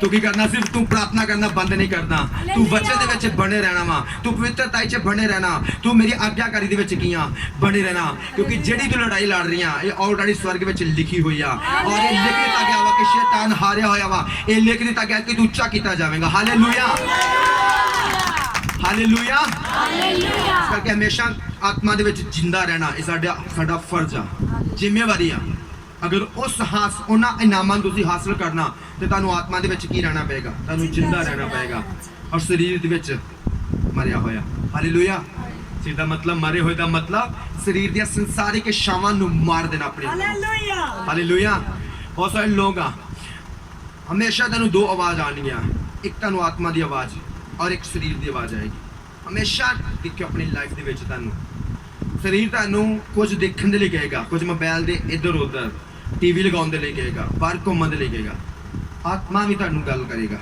ਜਿਹਦਾ ਆਤਮਾ ਜਿੰਦਾ ਹੋਗਾ ਮਰੇ ਦੀ ਗੱਲ ਨਹੀਂ ਕਰ ਰਿਹਾ ਤੁਹਾਨੂੰ ਕਹੇਗਾ ਚੱਲ ਭਾਈ ਪ੍ਰੇਅਰ ਕਰ ਲਾ ਚੱਲ ਬਾਈਬਲ ਪੜ੍ਹ ਲਾ ਕਈ ਵਾਰੀ ਮੇਰੀ ਮੰਮੀ ਨੇ ਕਹਿਣਾ ਅੱਜ ਮੇਰੀ ਆਤਮਾ 'ਚ ਬਾਰ-ਬਾਰ ਆਉਂਦਾ ਮੈਂ ਪ੍ਰੇਅਰ ਕਰ ਲਾ ਔਰ ਸਾਰਾ ਕੁਝ ਛੱਡ ਦੇਣਾ ਕਈ ਵਾਰੀ ਮੇਰੀ ਲਾਈਫ 'ਚ ਨਾ ਕਿ ਅੱਜ ਕੁਝ ਨਹੀਂ ਇੱਕ ਦਿਨ ਆਪਾਂ ਸਵੇਰੇ ਉੱਠੇ ਮੈਂ ਮੇਰੀ ਪਤਨੀ ਚਾਹ ਪੀਣ ਲੱਗੇ ਚਾਹ ਪੀਣ ਤੋਂ ਹਮੇਸ਼ਾ ਬਾਅਦ ਅਸੀਂ ਕਰਦੇ ਹਾਂ ਅਸੀਂ ਘਰ ਦੀ ਸਫਾਈ ਕਰਦੇ ਹਾਂ ਇਹਦੇ ਨਾਲ ਜਲਦੀ ਮੈਂ ਕਰਾਉਂਦਾ ਵਾਂ ਵੀ ਚੱਲ ਤੇ ਨਾਲ ਜਲਦੀ ਕਰਾਉਣਾ ਤੂੰ ਵੀ ਬੈਠ ਸਕੇਂਗੀ ਮੈਂ ਵੀ ਬੈਠ ਸਕਾਂਗਾ ਔਰ ਹਮੇਸ਼ਾ ਕਰਕੇ ਫਿਰ ਅਸੀਂ ਪਰਮੇਸ਼ਰ ਦੇ ਵਿੱਚ ਬਹਿੰਦੇ ਹਾਂ 11-12 ਵਜੇ ਸਮਾਪਤ ਹੋ ਜਾਂਦਾ ਘਰ ਦਾ ਕੰਮ ਇੱਕ ਦਿਨ ਚਾਹ ਪੀ ਰਹੇ ਸੀ ਔਰ ਆਤਮਾ ਨੇ ਕਿਹਾ ਕਿ ਇੱਥੇ ਕੱਪ ਵੀ ਨਹੀਂ ਚੁੱਕਣੇ ਵੀ ਤੁਸੀਂ ਰਸੋਈ ਦੇ ਵਿੱਚ ਕੱਪ ਰੱਖ ਕੇ ਆਓ ਇੱਥੇ ਹੀ ਤੁਸੀਂ ਬੈਠ ਕੇ ਕੀ ਕਰਨੀ ਹੈ, ਵਰਸ਼ਿਪ ਕਰਨੀ ਹੈ। ਔਰ ਅਸੀਂ ਸ਼ਾਇਦ 11-12 ਵਜੇ ਤੱਕ ਉੱਥੇ ਵਰਸ਼ਿਪ ਕਰਦੇ ਰਹੇ ਸੋਫੇ ਤੇ ਬੈਠੇ, ਔਰ ਸੋਫੇ ਤੇ ਬੈਠੇ ਕੀ ਕਰਦੇ ਰਹੇ, ਪ੍ਰਾਰਥਨਾ ਕਰਦੇ ਰਹੇ। ਹਾਲੇਲੂਇਆ। ਹਮੇਸ਼ਾ ਇੱਕ ਆਤਮਿਕ ਬੰਦਾ ਆਤਮਾ ਦੀ ਆਵਾਜ਼ ਨੂੰ ਸਮਝਦਾ ਵਾ। ਔਰ ਤੁਹਾਨੂੰ ਵੀ ਪਰਮੇਸ਼ਰ ਨੇ ਬਹੁਤ ਵਾਰ ਤੁਹਾਡੀ ਆਤਮਾ ਦੇ ਵਿੱਚ ਹੋਇਆ ਹੈਗਾ, ਜਦੋਂ ਤੁਹਾਨੂੰ ਪ੍ਰਾਰਥਨਾ ਦੇ ਲਈ ਆਤਮਾ ਨੇ ਬੋਲਿਆ ਹੋਊਗਾ, ਵਚਨ ਪੜ੍ਹਨ ਦੇ ਲਈ ਆਤਮਾ ਨੇ ਬੋਲਿਆ ਹੋਊਗਾ, ਕਈ ਇਦਾਂ ਦੀ ਗੱਲਾਂ ਬੋਲੀਆਂ ਨਹੀਂ, ਕਿਸੇ ਨੂੰ ਵਚਨ ਸੁਣਾਉਣ ਦੇ ਲਈ ਬੋਲਿਆ ਹੋਊਗਾ।